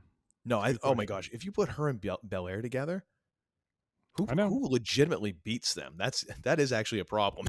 Yeah. Like, yeah. You put the belts on them, and I mean, in a way, it kind of makes sense, because then if she's still developing and you're trying to get her some reps, right? Yes. I mean, what a great way to do that, being on a tag team with Bianca, and then you have the built-in story of, because I have been reading rumors that they may look at turning Bianca heel at some point, and what a great way to do that by having someone who is very much the one who may replace her, right? Yeah. And so having that jealousy kind of play into the story, I think that'd be a great story. So, oh yeah. But anyways, getting back to Rhea and Becky, I'm going 4.5 stars. What are you going with, sir? I'm going 4 stars again. I'm conservative. Yes, I'm it's very suspect conservative in my portfolio. Yeah, I'm probably going to get burned by all these 4.5 stars I'm handing out here. Either that, or we're both just going to go, completely mark out, and it'll be 5 stars all the way down. Oh my god! This is a really pretty good card on paper. It is. I will say this. 100% strong card. Yeah. Next women's championship match. This is for the WWE Women's Championship. Yes. Io Sky, who is the champion, will be challenged by Bayley. Jeez. I think Bayley wins. I mean, because they've got to have at least one belt besides the one that we're going to get to. Change hands, right? Yes. Yeah. So, and I think this is the one, because I think if they don't do this, they're totally misreading the moment. There is so much just sentiment for Bayley. It makes sense. Yep. And then let her have the belt and have, fight off some folks for a little while. But yeah, Bayley, and I'm going to go. I'm going to go 4 stars on this one as well. Really? Yeah, I think there's a lot of upside with this one. See, I feel the other way. Like, I feel like when I've seen Io Sky or some members of Damage Control, I feel like there are some hiccups at times with the matches. And so that's where I have a little lack of confidence in it. I think it'll be a good match. Don't get me wrong. Yeah. But I have more confidence in a Ripley Lynch match being both really great and technically sound than I do in a Sky Bayley match. Yeah. Although I think Bayley is, I really feel like Bayley is going to carry this. Yeah. And I think we are talking a 1/4 star here between the two of us, though. I mean, it's not like I'm in a 2-star zone with this. I feel like it's going to be a great match. Stars. But it's just, I don't feel it's going to be in that 4 to 5 range. So this is going to be worse than that Jackie Miss Kitty bra and panty match they had back in 1999. Back in 1992. Oh, all right. Gosh. Are we so glad that is not a thing anymore? It was just embarrassing for everybody. I look back at that at that Attitude Era, and I'm just like, I don't know. I'm kind of mortified by some of it, to be honest with you. Well, I think we are entering Attitude Era 2.0 in some ways with some of the language that is transpiring. Language is one thing. It's another thing when it's like you got the women out there. Oh, you're not returning to that. Certainly, no. Yeah. There was a what was it? What's his face? Brian Zane had his classic pay-per-view review of one of the WrestleManias. I think it was WrestleMania 18. And that he was showing like the fan zone experience, and they had a like bronze like statue of Stacy Keibler's butt and legs in that you could go and take pictures of and stuff. And he's like, And he's like, that's, I think he said something like, that's gross. Yeah. Like that's putting it mildly. Yeah. Yeah. So glad that's not a thing anymore. No. Yeah. I meant like more like the edgier aspects of the Attitude Era and not the creepy ones. Yeah. Yes. I 100% agree. All right, now we're getting into now we're getting into the meat. I shouldn't say it that way. I mean, all these matches we've talked about, very interesting matches, but this gets into some very deep storyline stuff that's going on with the main event. So we got the World Heavyweight Championship match with Seth freaking Rollins, the Workman's champion, who has been defending the belt in many different ways and with different opponents against the perennial, it seems, CM Punk hater Drew McIntyre, who drives around with Cult of Personality blasting out of his car, apparently. God bless him. It's like you remember the Chappelle Show skit where it was the player haters ball? Yes. That is Drew McIntyre right now. Yes. 100%. Oh, excuse me, I gotta go put some water in Buck Nasty's mama's bowl. That's basically the level of where Drew McIntyre is. Oh my God. Just cold-blooded character assassination. That's where he's at. And I'm so there for it. It's lovely to watch. Anyways, I didn't mean to interrupt you there. No. So Drew McIntyre, who is, I think originally this was going to be Rollins and CM Punk, with it being a very different story where Rollins was probably going to be the very clear heel in this and Punk the face. But given his injury, they had to switch things up. And so I think this is a great, I don't mean to call it a replacement match, but I think it's a great alternative to what could have been, which is you have the guy who, won the championship during COVID when there were no crowds and unfortunately lost the belt before crowds came back. Once again, challenging for the championship. You have Rollins, who has really, sold this story of how he's been kind of the workman's champ. And he has, he's defended the belt. It doesn't take much when you're lined up against Roman Reigns there. If you defend it more than once a year. Not at all. And so, but he's also involved in Cody's story to some degree. I actually think this would be a great opportunity. And McIntyre's contract status is still up in the air. Like he hasn't re-signed with WWE yet. So it's kind of an interesting situation here. But I'm actually going to go with McIntyre in this one. I think it's going to make sense storyline wise to crown him the champ. I feel like what will end up happening is he's going to basically be the heel. In some ways, I think they're going to transition the CM Punk story into Drew McIntyre and channel that into either SummerSlam or Survivor Series. And if the plan all along was for Punk to basically dethrone Rollins, Punk will dethrone McIntyre. And so I'm going with McIntyre on this one. So, and let's be clear, there was a moment after the Rumble where Roman was right, and go ahead and mark this down because you don't hear those words come out of my mouth very often. No, we don't. But this was the loser bracket, and this was the consolation. Like this was the you aren't getting Punk, so here's your consolation prize. And you know what? Thanks to the very interesting work of Drew McIntyre, this is elevated to a point where this is interesting, and you're getting a very interesting heel character out of Drew McIntyre. Yeah. And honestly, I am from a fan standpoint, I would be fine either way this turns out. Whether he loses, whether he wins, I think his character doesn't necessarily need to have the belt, because I think there's this sliver of delusionality to his character that would manage to somehow make it work that he hadn't won, but had still won. You know what I mean? I think there is that element of his character that could make this work. Yep. From a business standpoint, it also becomes very difficult for me to divine who they're going to have go over in this, because I mean, do either of these guys truly need the belt to have an interesting feud? Not really. Because you could have Rollins lose it through some sort of bloodline interference as payback for something. McIntyre wins the belt and goes upon his merry little way, staying busy until CM Punk is cleared to wrestle. Or You know, and then you have Rollins go on and wrestle like solo. Mm-hmm. You know, or he transitions into feuding with Jimmy Uso or whatever. Either one of those could be kind of interesting. So it's tough for me to tell. I kind of want to say Rollins retains, but it kind of does make more sense for this to be a Drew McIntyre thing. So I'm gonna go with McIntyre as well. Oh, I thought you were gonna say Drew. Okay. No, I'm gonna go with McIntyre. I'm gonna set this at 4.25.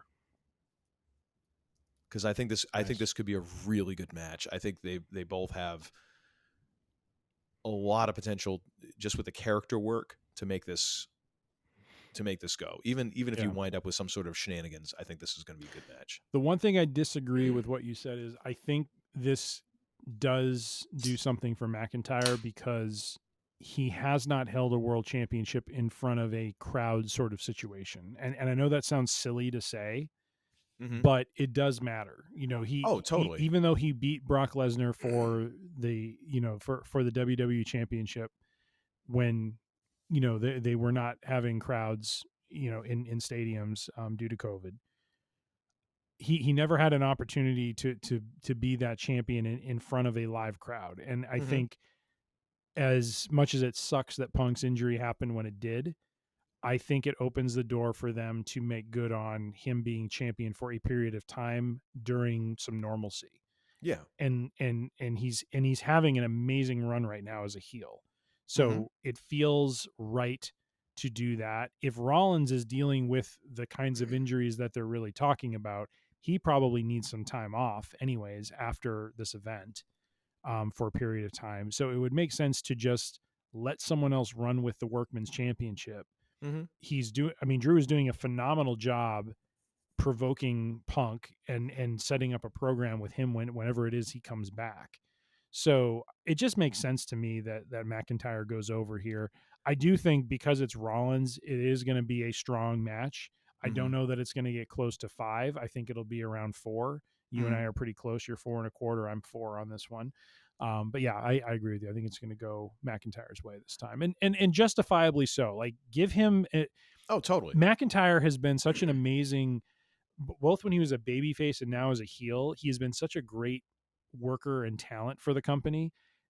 Give him this. Give him a time to actually enjoy the real situation as opposed to what he had to, he put the company on his shoulders. He carried it as much as he could during COVID and had a lot of great matches with Orton, but give him the time now, with it being normal again.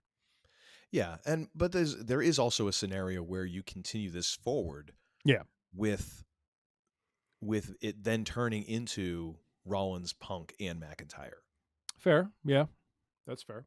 There is that scenario too, which is, I think it's interesting right now in terms of guessing where the story is going to go. Yeah. Because there are so many possibilities, and because we have seen over the past 6-8 months, this is how WWE is telling stories right now. They are setting up so many different options for every single story that you're kind of left, even if you're smartened up to the business, you're still left scratching your head a little bit like, well, they've got 5 different options here. Whereas before you're like, well, because Vince is basically a 3rd grader wrapped up in the body of a 70-year-old, this is going to happen. And you could kind of figure out what was going to happen. Yeah. Now it's like, yeah, I think the scenarios that we've laid out make perfect sense. Yeah. Yeah. But there is that option of Rollins retains and McIntyre still stays in his orbit, or vice versa. And then you have CM Punk coming in. Yeah. I mean, who knows? It's kind of all on the table, I guess. It's really tough to take stuff off the table right now. Gosh, we're really running long on this for this not having taken place yet, have we? I know, and I don't know why. Yeah, it's me. Sorry. I'm gonna blame you. Granted, right. I'm a single. I'm an only kid. I'm used to that. Last two matches are tied together at the hip, inexorably tied together. Ooh, look at you with the vocab. Indeed, especially like after how much rye bourbon I've had. I know you've. I've been watching you trying to very stealthily pour. Yes, off to the side. But the first match we're going to do here is going to be the night 1 main event, or what we assume is the night 1 main event. It is the tag team match with night 2 stipulations. Very interesting concept, actually. I mean, it again, is. they might have totally backed into this one, depending on who you believe. But I very much still. like this, though. So Yes. Dwayne The Rock Johnson and Roman Reigns Diarrhea versus the American Nightmare, Cody Rhodes and Seth freaking Rollins, with this on the line. If The Rock and Reigns win, it is Bloodline rules in the Night 2 main event championship match. If Cody Rhodes and Seth Rollins win, it is no Bloodline in that Night 2 championship match. Mm-hmm. Gee, what's going to happen? I honestly, even though I feel like I should be able to get behind and knowing what's going to happen, I literally do not know. Okay. I can make compelling stories for either one. I'm anxious to hear what you think is going to happen. I am. You seem very confident in your pick. I'm very much in the camp of believing that I think Night 2 is going to be, in many ways, Avengers Endgame for Cody. Ah, yes. Okay, and the only way that can be is if it's Bloodline rules. Yes. You can't have it be that if it's no Bloodline. Mm-hmm. So, with that being said, my pick for this match is that due to either some chicanery or something else, The Rock and Reigns and shenanigans, both at the same time. Thank you. You know what? Chicanery, shenanigans, ballyhoo. All three of them. Shenanigans. Shenanigans. I'm going to go Rock Reigns on this one, but I think it's going to be 4.5 stars. And I know Rock hasn't wrestled in a long time, but I think they're going to book this in a way that is going to accentuate the positives. It's going to hide the negatives, and it's going to be a stellar tag match that is going to have fans on the edge of their seats. Even though we all know kind of the direction it might go in, I think it's going to keep them on their seats. And it's going to be Rock and Reigns, 4.5 stars. Now, having said that, that leads into the main event match in Night 2, which is the undisputed WWE Universal Championship match. Do I not get to pick this one? You do. You're gonna two for him? Okay. No, I'm not going to two for him. I'm just going to say. Saying you ought to segue right in, because I think you kind of these dovetailed together. So yeah, give us the whole run. So from this tag team match, I'm predicting Rock and Reigns win so that it is Bloodline rules, which means anything goes. And even though it seems like it favors the Bloodline because they are an organized and visible group that you see every week, as Cody has shown, especially after this past Friday SmackDown, he is not stupid. He comes with backup. And I think we're going to not only see the folks that we are familiar with in Rollins and Jey Uso, but you have other people who Reigns has wronged in the past, like Randy Orton, like AJ Styles. You also have history with The Rock and Steve Austin. And I feel like this may be a very interesting way. So you're going like full on your left. Like you're... I believe they are going to... And I want to be clear when I say this, though. When I say do we get him to actually say assemble? Because at that point, like... my brain's going to explode and you're doing a solo All show. I can see is Austin saying, assemble, hell yeah! That would be great. But here's what I think is going to happen, though. I think it's still going to end up being Cody beating Reigns clean. I think where all of the extracurricular comes in is really around controlling the bloodline. I think Solo and Jimmy are going to come in and do what they can to to help Reigns win. And I think Seth, now maybe Seth Rollins, he's supposed to defend the world championship on Night 2. Maybe he's too injured, and maybe this is the setup for the story that he's too injured and he can't make it. So who's going to come in? Who's going to help Cody? Randy and Cody have history. Randy and Cody ran together. With Legacy. Okay. Yeah. So it makes sense for Randy to show up in Cody's corner. Austin doesn't have the Cody tie-in, but Austin and Rock have always been at odds. And if there was a means to negate Rock's influence on the match, Austin would be a great person to come in and start beating the hell out of Rock. So you get basically what you get down to is a situation of Cody and Reigns uninterrupted, untethered, no issues of any outside interference, and you have Cody drop 3 crossroads on him, much like he did last year at WrestleMania 39. He wins. He finally finishes the story and is the champion. I'm going Cody Rhodes in that night 2 main event. So and, I was, and I'm going to go 5 stars on this one. I think I think they are going to go all out. Fan yourself down because, ladies and give me a ginger ale. I'm having the vapors. No, I think they are going to pay off on the Cody story. They can't stretch it out for another year. I think they did something in retrospect now that was ingenious in not paying it off last year and stretching it out for another year. I don't think they can do it again. I just don't. I don't see. I think the Lesnar trilogy was key in making this happen this year. I think Lesnar deserves a lot of credit on that front in helping build, kind of the aura of Cody through those matches. But I don't see Cody doing this again. I don't see the opponents there to help continue the momentum. So much like LA Knight, like if you don't pull the trigger now, you're essentially just wasting it. Yeah. So I'm going Rock Reigns, leading to bloodline rules, which leads to a lot of pandemonium in that match, not to impact Reigns or Rhodes, but to impact all of the outside elements to basically negate them, neutralize them, and have it just be one-on-one Cody and Roman. All right. So I have been talking for a while, so please, sir, what is your thoughts on this? So I wish I was as sure as you, because I too think that the storyline makes more sense the way you're doing it. I wonder if we don't get a reversal of night 1 from what you're saying for the reasons that we saw on SmackDown this past week. I think it's very interesting that you have, we just show again how devious and how two-faced Roman Reigns is, and that he's, taking a page out of Eddie Guerrero's book. I lied, I say. And bringing in his dudes when he said they wouldn't be there, and then Cody having to counter that. I wonder if that's not a little bit of foreshadowing of whatever with the stipulations, because of some of the seeds that we have seen sown. We had Triple H come out specifically to refute some of the things that The Rock had said. I don't think he's really come out and said anything since then.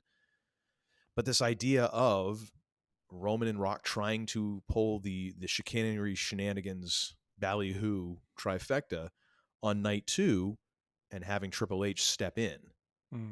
There's part of me that wonder, it feels like that's the one thread left hanging in your scenario. And to me, it doesn't feel like they're in the habit right now of having those threads and just forgetting about them. Yeah. They seem to come back and to pull those threads. So I that just sticks in my head of, would that be the way that you get that moment? Because to me, it almost feels, it's funny you mentioned the Avengers Endgame thing, because to me, it's like there is that moment, and the one that I pictured was basically like the Cap moment where he's facing down everybody and he just like has the shield, like right before the on your left moment. Yeah. And like Cody almost being like, of course this has to be the way it's going to be. Yeah. Fine. Yeah. Let's do it that way. And so I can I throw one more thing out there? I kind of wonder if it's, so I wonder if they want to have their cake and eat it too, where they have the no blood, they have basically like the bloodline is gone, then Roman shows his face and they all come out, and then you have Triple H come out, and that becomes the on your left moment of Triple H coming out, and basically you have the locker room come out, and it turns into this like lumberjack schmoz situation, and you're left with just the two of them in the ring. Yeah. You know what I mean? Yeah. That's the only, I think we're on the same wavelength of how that second match ends. It's just the way that we get there. Yeah. The other thing I didn't explore too much and think could also be a possibility, because there have been some visual cues of this, is maybe it isn't a situation where, like, let's say Austin shows up, but more that this has been a scheme by Rock and Cody this whole time, because there has been a lot of there's been a lot of there's been a lot of talk made of the fact that when Rock has made certain statements and when he stood there and they throw the one up, he's done this. Yeah. And the fact that, is he really a mole in all of this? And it really goes back to something Cody said, which is that he doesn't just want to take the title from Roman, but he wants to take everything. And I don't think Cody can actually, right. Yeah. And Cody can't take everything from Roman by himself, but Cody can take everything from Roman if he has assistance from a family member who wants to see Roman humbled. And that person could be The Rock. Wait, Shiki coming out here too? Make you humble. So don't you have that on the soundboard still? Come on. I do. I'm a little slow on the uptake here. You are slow on the uptake. Come on. Him humble. Make him humble. You are worse than Hulk Hogan. I don't know about that, but you know what I mean?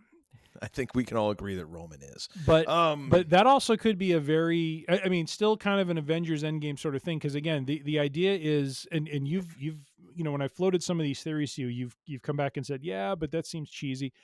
I am not advocating for anything to happen to Reigns. I want it to be one-on-one. Yeah. Cody puts Reigns away clean. Everything happens to what's going on around the ring. Yes. And that's where Reigns and the bloodline function. And that's where I see things happening. I can see The Rock either through just command or through laying the smack of down on Solo and Jimmy, basically taking out, Roman's support structure so that it is truly one-on-one. And now it's Cody's job to finish the story, and he does. Yeah. So I think that works best if you're thinking about Rock dropping in and essentially this whole thing being a very drawn out and detailed flyby. Mm-hmm. Like, Rock is here. Hey, you know what? I happen to have a hole in my schedule where I'm not filming one of the 18 movies that I do per year. Yep. I've got between January and April. Hey, let me do Wrestlemania. And then after Wrestlemania, he goes on his merry way. Mm-hmm. However, from a business standpoint, from what we know of Dwayne Johnson, the entrepreneur, when he gets involved in something to a high level, he's in on it, and he's gonna push that in your face and down your throat, because he is going to just almost brute force. Like, I don't even drink energy drinks, but I've seen Dwayne Johnson with so many Zoa energy drinks. I'm on the verge of buying one just to be like, okay, see, I got one, Dwayne. He's got an energy drink. He's got his tequila. Yeah, again, I don't even like tequila. One of my sons recently bought his skincare products or his shampoo or whatever thing going on there. The great thing about a guy who has no hair selling shampoo. See, that's what I need to get into. Yes. I got no hair. You need like a beard oil company. That's what you need. Yeah, I do. But I wonder if this isn't like the type of thing where he's now in this for the long haul, because he's a stakeholder and he has such a big investment in it, and he's going to be vested in all these all this. Well, I wonder if this is I think that it works better for him being a face if then he can just go right off into the sunset. But if he's as invested in this as he is in all of his other ventures, is this a thing that we're going to see Rock dropping by much more often? And this is going to be a thing where he is much more active, even if he's shooting movies or whatever. Like, he's still showing up as this heel authority figure. Well, so I think this is all working toward, though, he and Reigns facing off. Now, whether Rock is the heel or Rock is the face is the question. But I think if, as much as I would love to see Austin come in and he and Rock kind of reignite, for if only for like a couple minutes, what they once had, right? Yeah. I do think the end game for Rock, though, is to work toward a major match with Reigns, potentially at SummerSlam, potentially at Survivor Series, but something. And one of the big critiques of when it was going to be at WrestleMania, when Cody stepped back, was, what the hell is the story? Like, why should I be invested in Rock fighting Reigns? Well, now you have a story. Yeah. Rock took everything from Reigns. Now, maybe that makes Rock the heel, or maybe that makes him the face, and Reigns is still, the heel because he believes he is the uber, whoever, to like how dare you do this to me sort of thing. Yeah. I don't know, but I do think it would ignite that story and provide a story background to that match that is just very much lacking right now. Well, I think you can still almost do that, and Rock doesn't even have to be a face. Yeah, that's true. I think that whole thing could still transpire where, it doesn't have to be Rock out of the goodness of his heart supporting Cody. It could be at this point where like Rock is like turns his back on Roman because like you're losing, you're a loser. Yeah. We don't do that in this family. It's like when Creed fought Drago and his mom like walked out. Yeah. There you go. I can't do this again. Yes. You have Shiki. a visitor. You have a visitor. What's up, Shiki? I'm going to bed. You're going to bed? Okay. Did you get all your studying done? Mm. Okay. I will try and be quiet. We're finishing up. Nah, it's fine. I fall asleep anyways. I fell asleep to that big noise in the middle of the She night. falls asleep anyways, even though we're recording. Ask her. Like most of our listeners. Well, there you go. Ask her what she thought about the Acolyte. Oh, did you watch the Acolyte trailer? Yes. And what'd you think? I thought it was good. I feel like I don't know how to feel about it. I'm very conflicted because Star Wars hasn't come up with a lot of decent stuff. So I'm just saying. Star Wars hasn't come up with a lot of. Star Wars hasn't come up with a lot of decent stuff, is what she says. No, recently. Rise of Skywalker can scar someone. So yeah, that's true. See? Tim said if Rise of Skywalker can scar some people. Yeah. But that emotionally traumatized me. Fair, me too. Have you heard of the theory that Master Poe is going to be in it? That Master who? Master Poe. Master Poe? Who's Master Poe? From Clone Wars. Clone Wars? Oh, help me out here. I don't remember. I have to look him up. He doesn't remember either. I'll have to look it up. I just know Poe Dameron. I don't know Master Poe. No, well, he's a Jedi Master, and apparently he died in the Clone Wars, except it didn't show his death. But in the trailer, Is she talking about Plo Koon? Are you talking about Plo Koon? Plo Koon. Oh, okay, I know that dude. Yes. Yeah, there's the possibility that it's him. He might He's alive. Perhaps. I believe. All right. Well, good night. Good night. Love you. Love you too. Don't stay up all night reading. I can't either. Okay. Fair enough. Wisdom from Kaylin. Yes. I love how when she's walking out of the room, though, it looks like just this massive blankets that's just walking. Because it is. I mean, even when coming in, it's just like, I think it's Kaylin, but it looks like, it's a stack of blankets with animated towels and blankets. I can't quite tell what's going on here. We have circulation problems in our family. Oh, that is hysterical. So I guess I think the smart way to go is the way that you're going. I think it's Rock Roman, and I'm gonna give that one. I'm gonna go a little bit lower, 4.25 stars. All right. And then I think we get Cody going over in the main event, and I'm gonna second you on that one for 5 stars because as long as Roman is no longer champ, I will be doing a happy dance. Yeah. And with Triple H at creative, I think, or at least, able to influence creative and seeing what he's done thus far, I think they're going to pay this off in a, God, I hope so. I mean, seriously, Can't take it anymore. In a way that is going to send the fans home happy. You know what I mean? Like, I think it's not just going to be as simple as Cody winning. I think they're going to stretch the drama out. Mm-hmm. They're going to make Cody go through, trials to get to this point, throughout the match. And like I mentioned, I think I would like to think they're going to pay off on the history of the story that Reigns is now getting his comeuppance for all the years of what he's been doing to other superstars. And yes. It would be great. I mean, even if it's only Randy Orton, I think it would be just great to have someone Sami that he Zayn. screwed up. Sammy. Oh, sweet Moses. Sammy. Yes. Sammy Uso. Come on. Yes. Bring Sammy out for crying out loud. I mean, come on.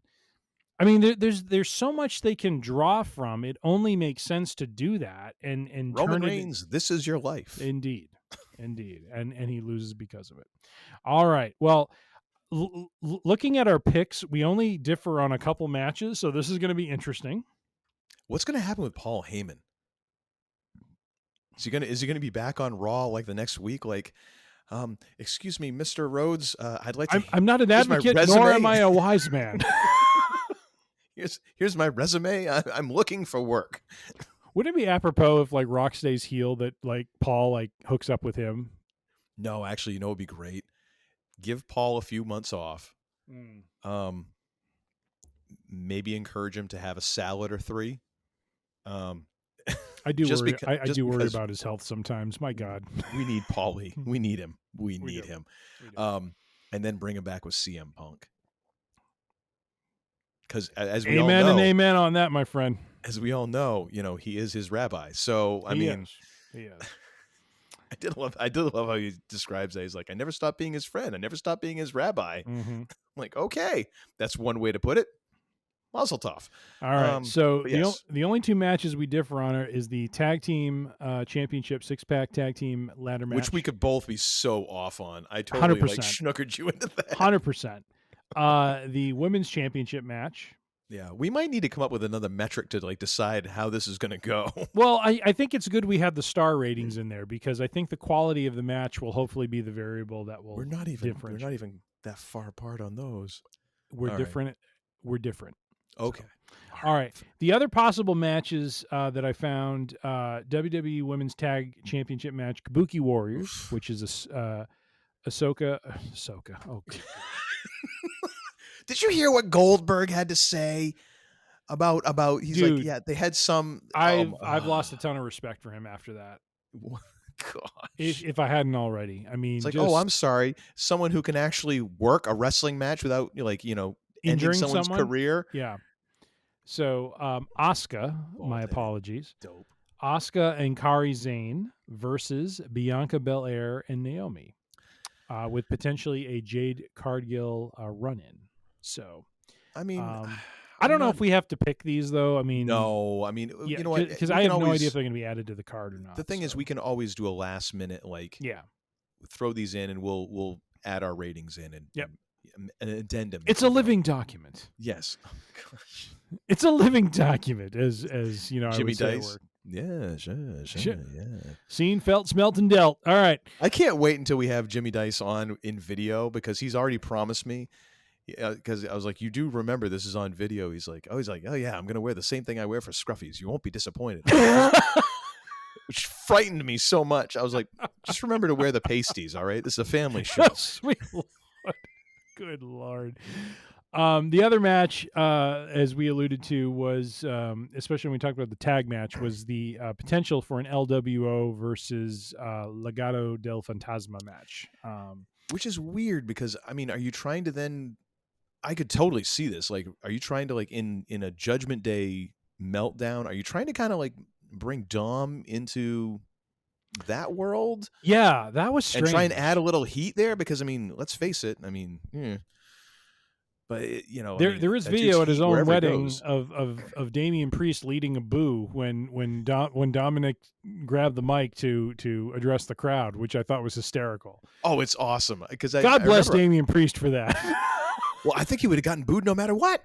Yeah, that's just his shtick now. Like anytime Dom is near a microphone, just start booing. It's easy. And for our listeners, Dominic Mysterio married his real life high school sweetheart of many years. Oh, recently. Heartwarming. And when he grabbed, basically when he took the mic to address the wedding crowd, there was a rain of boos before he started talking. And apparently, what was later learned was Damian Priest was leading. Who was in attendance was leading those boos. Which is great because I mean I've seen so many different videos and stuff on Instagram of and I think so I follow Rhea Ripley. Yeah. And just the videos and the photos I've seen, it's kind of nice to see those folks kind of get along. The Judgment Day seems to get along and really enjoy each other's company, and seeing some of the photos there of Damian Priest and Rhea Ripley together, you're it's just nice knowing these folks really kind of enjoy each other's company. Yes. Oh, absolutely. It's nice. It's the same reason why I love when I see bands on stage and you see the band laughing or smiling at each other because I'm like, God, they're cool. They are actually enjoying what they're doing and being together. There's something about that just warms my heart. It's not all business, right? Yes. So, yeah. Last thing is just rumored special appearances. John Cena, Undertaker, Steve Austin are three, stalwarts who, will probably get worked in some way, shape, or form in the event. Austin, actually, wouldn't it be great to have Austin do some of his old ECW bits? That would be funny. That would be very funny. Actually, I just want to see him show up with his cat Poncho. That's what I really want. Do you follow the? Oh, absolutely. Steve? Yes. I love that. I love how he has to every few days, I have to get the Poncho content. Everyone wants a Poncho update. It's awesome to see the Texas Rattlesnake get with a cat, humbled, with his cat. I mean, I think that's wonderful. It is a barn cat. It's not like it's not like this pampered thing. Although, I mean, that cat lives in luxury that most of us would love. Fair enough. Steve's room is better than some apartments I've had. Now, the long shot in all of this for rumored special appearances is here's your wackaloon theory of the week. There was a rumor bandied about, because we haven't seen him on TV in any way, shape, or form, or heard him announced in AEW at all. Mm-hmm. But there is a history there between Cody Rhodes and MJF, mentor and student, that some feel maybe MJF will make his WWE debut at WrestleMania 40, helping his former mentor. Problem with that is, I don't know that MJF's AEW contract has expired.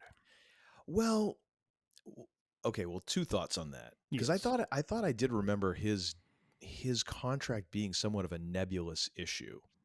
I mean, it's not being publicized, so I think it's in their interest to keep it mysterious, right? Well, but even in terms of that, it wasn't going to be like this long-term thing, almost like he was biding his time. Right. Okay, I'll sign a contract, but it's for a year or something like that. Right.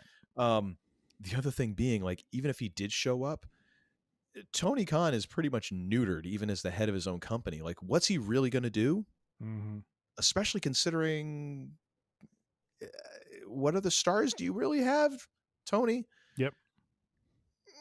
I mean, you got Mercedes. Good for you. Mm-hmm. If Edge is any judge of that, within 6 months, she's just going to be another face. It is like AEW right now is so WCW from the late 90s, early 2000s. Oh yeah, 100%. So I mean, even if he did decide to do that, which I don't think he is, what's Tony going to do? Really? Yeah. Yep. I mean, he did fire CM Punk, I guess, but how's that worked out? Not very well for Jack Perry, I'll tell you that much. I've been seeing a lot of articles this week. What has he been doing? Is he working a night shift at a 7-Eleven somewhere in Encino? So supposedly he was supposed to come back in the fall or late fall, and no, I mean he was basically, because of the whole thing between he and Punk, he was basically suspended. And when Punk debuted in WWE at Survivor Series, Tony Khan wanted nothing to do with him. He was just like, you are dead to me right now, because he was so pissed off about what that all led to. Oh my gosh. So he's literally like, you made me fire him, so I'm so mad at you. Yes. Wow. Yeah. What a grown-up decision. Oh, I mean, it goes along with all the other grown-up decisions that have happened there. So very on brand. Indeed.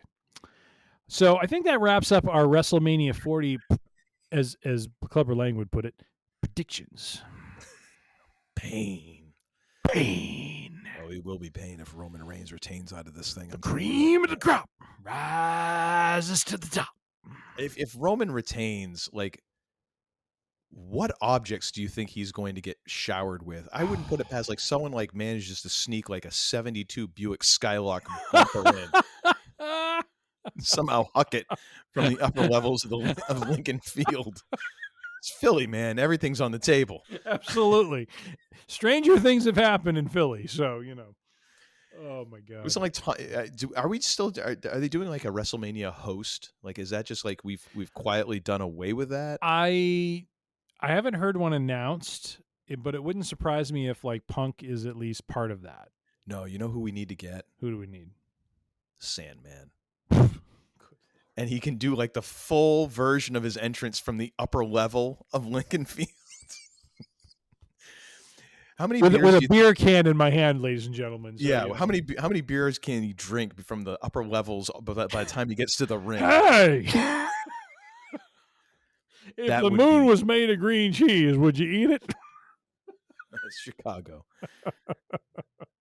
Oh my gosh, that would be great. The host of WrestleMania, Sandman.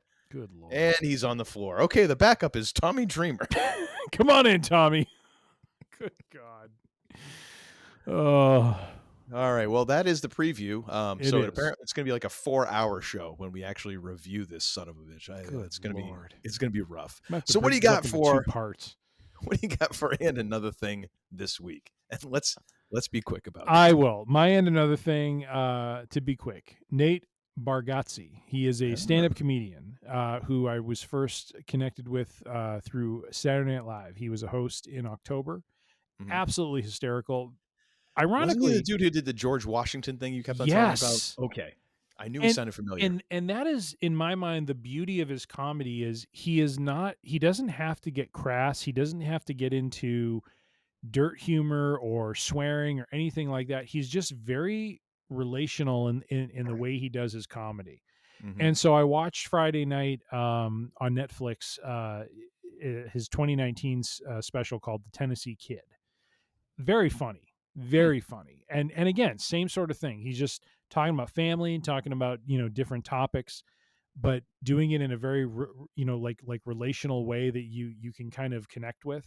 Mm-hmm. And just very funny guy. I mean, he's not over the top. It's not like he's overacting to kind of make his point. He's very just kind of chill. And I really appreciate his humor. And so really enjoyed this special on Netflix. Do check it out. I had a link in our outline, so hopefully that'll be in the show notes. And but do check it out. Nate Bargatze, the Tennessee Kid, just very funny. He has another special. The name is escaping me. I think he did it in 2021 or 2022. And so I'm going to check that out next. And then I think he has a couple other specials as well that may be on Amazon Prime. But do check him out, Nate Bargatze, very funny guy and very much clean family humor that everyone can enjoy. Very nice. How about you, sir? So where is this? This is going to be kind of an odd one for me because it's a book, so that's not odd. The fact is, I don't have a good way to describe this book. Okay. It is a book entitled Hell of a Book by Jason Mott. So, and this is a hell of a book, by the way. And it is in many different ways in terms of just the weight of it, but also the way it's written, the way that he manages to work his way around this concept. It's insane. So I'm going to read the bookshop.org description, and hopefully this will. I have not read this before, so I'm hoping this describes it. If not, this is going to suck. In Jason Mott's Hell of a Book, a black author sets out on a cross-country publicity tour to promote his best-selling novel. That storyline drives Hell of a Book and is the scaffolding of something much larger and more urgent. Mott's novel also tells the story of Soot, a young black boy living in a rural town in the recent past, and the kid, possibly imaginary child who appears to the author on his tour. I'm not going to read any more than that because I can already tell this. It's not spoilers, but it's spoiler-ish. This, is one of those books that, I mean, obviously, if you're watching this on YouTube, I'm white. I grew up in New Hampshire. That's about as white as you get before you head north to Canada. To read a story like this where it's delving into issues of race, issues of how people of color deal with race, deal with everyday situations, all of that, it's head spinning. It really is. And I'm not going to try and pretend that now I understand everything about everything. I don't. I understand like half of a half percent. However, I believe it's one of those things where the absolute insanity of how this book kind of is organized and the way that it plays out helps to at least be like, oh, and here's a taste of what this might feel like just the confusion, the absurdity, the the emotions, all of that. So I recommend this book because one, it is a really well written. Like, even though half the time I'm like, I'm not even sure what's going on. Yeah. But I don't want to stop reading because damn, if this isn't good. Yeah. Like, it's one of those books where you're like, I don't get it, but you feel like you're in good hands the whole way. Yeah. So even though you're like, I'm not sure what's going to happen, but I feel like it is going to all wrap up. I feel like you're going to land this thing. You feel confident. So I definitely recommend it. Go to your library. Go to, I'm going to have a link to bookshop.org, which in case you're all wondering, if this is usually where authors get paid the best, unless you're buying it directly from them. So bookshop.org, and it also helps out local bookshops. But yeah, a great book, so worthwhile reading. And I don't know how you're going to be disappointed in this book, really, in terms of just the quality of the prose, or even in the concepts landing in a way that has a very high impact without like beating you over the head. Walked a really very thin line in this, and I think walked it really well. So check that out. Hell of a book. And it is a hell of a book. Nice. Truth in advertising, ladies and gentlemen. What From Uncle Todd to your ears. Yes. Well, ladies and gentlemen, it is now time for us to close up shop. It is way past when I should have done this. Kaylin's in bed, so yeah, she is. And but it's good to know that she can fall asleep to our podcast. Like I said, just like most of our listeners. Just keep rambling on, Dad. It's like, did I ever tell you what my wife told me once? She's like, we're laying in bed and she's tired. She's like, tell me about your fantasy football team. Because that's going to help her off to sleep. And she's like, no, it's just because your voice is relaxing. No, it's because I'm boring. But hey, I'll take what I can get. Thank you for the vote of confidence. No matter how it goes, I've married up. So anyways, so thank you very much for listening. If you're watching this on YouTube, thank you very much. Make sure you subscribe to our YouTube channel. Make sure you turn on those notifications and all that fun stuff of all the things that everybody on a stinking YouTube channel tells you to do. We appreciate you, definitely. If you're listening to this audio-wise, you know what? You can become part of the Free Range Idiocy congregation just by subscribing. How do you do that? Well, I'm glad you asked. You go to freerangeidiocy.com and you can find all of our episodes right there. You can subscribe right through the Podbean app, or you can find the podcast app. Gosh, that's turning into a tongue twister. Habity. We're on Apple Podcasts, we're on Pandora, we're on Spotify, whatever the hell Amazon calls its podcast service. We're on Google Podcasts. We're on a ton of others, that right down to like Ralph's House of Liquors, tire sales, and podcasts. They don't trust them if they ask you for a credit card, though. Someone's Starlink is going to be starting up, and they'll probably be in Eastern Europe. Anyways, you can do that right there and subscribe, and that just makes us happy because we have more subscribers and numbers go up, and we're very simple creatures, and things like that just tickle us. Not a tickle me Elmo. Tickles us. So also you can find us on the social medias. We are on the Instagram, we are on the Facebook, we are on the YouTubes.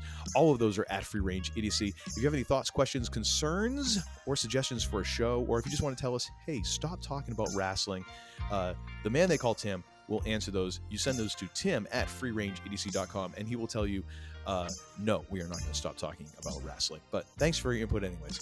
And now, ladies and gentlemen, it's time for me to stop flapping my gums and to turn this over to the man right now who is putting on his own personal fireworks display. Him and Katy Perry, ladies and gentlemen. Fireworks. I can't think of that song and not think of Madagascar 3. It's just like lodged in my head now. I'm going to turn this over to the less idiotic of the two idiots who run this show, but not before I ask the second most important question in all of human history. The first, of course, we know is from Tower of Power. What is hip? The second is, when the hell did we learn this episode, if anything? We've learned the following, my friend. Oh, good. We've learned that the man they call Tim's contributions can be boiled down to a simple cut and paste, apparently, in the outline. I'm not gonna let that go. I'm not gonna let that go after two freaking outline changes. And you know what? I applaud you for that. You know what? It's nice to nice to hear you just won't let go. You're like John Wick on a tour of vengeance. Indeed. We've also learned watched those movies, have you? I have not. We've also learned the man they call Tim needs to use more reputable bourbon distribution because apparently he will be funding someone's Starlink subscription. Vladimir's House of Bourbon and used carburetors. Indeed. We have learned that Free Range Idiocy is bullish on both the Acolyte and the Beetlejuice sequel. Can we get a Bradshaw and or a Farouk cameo in the Acolyte? Wouldn't that be awesome? That'd be great. Just have Farouk walk out at one point. What's going to happen with the younglings? Damn! After a Sith whoops on a Jedi, just have him walk out of the forest and be like, damn! Yeah! That would be on brand and on par with what we would expect. Free Range Idiocy is bearish on The Crow. Do avoid it if you need to, because my God, it is just not adhering to the original and the spirit of it. You can just F right off as far as I'm concerned. We've learned that the man they call Tim and Uncle Todd are pretty much on par with their WrestleMania 40 picks. The quality of the matches, though, Uncle Todd is a bit more conservative in his star delegations. Here's what's going to happen. It's going to be basically buy your own night when we finally basically. It's going to be a tie. Well, with all that being said, we thank you, as Uncle Todd has expressed, for the listenership, and do ask you to stay with us, be with us as we continue forward. Jimmy Dice next week as we close out our final 4 Star Wars brackets. It's like all of my high school dating relationships. Just stay with me. Please, don't leave. But be safe, be healthy, be kind, be good to one another. You don't have to go home, but you can't stay here. The range is closed until next week when Jimmy Dice is with us. Adios. Farewell. Arrivederci. It's like I picked the wrong week to quit drinking. I beg your pardon, what did you say? Why, Johnny Ringo. You look like somebody just walked over your grave. Damn! You're such a disappointing pair. I prayed so hard for you. Get out. And don't come back until you've redeemed yourselves. So say we all. So say we all. I didn't think you had it in you. I'm your huckleberry.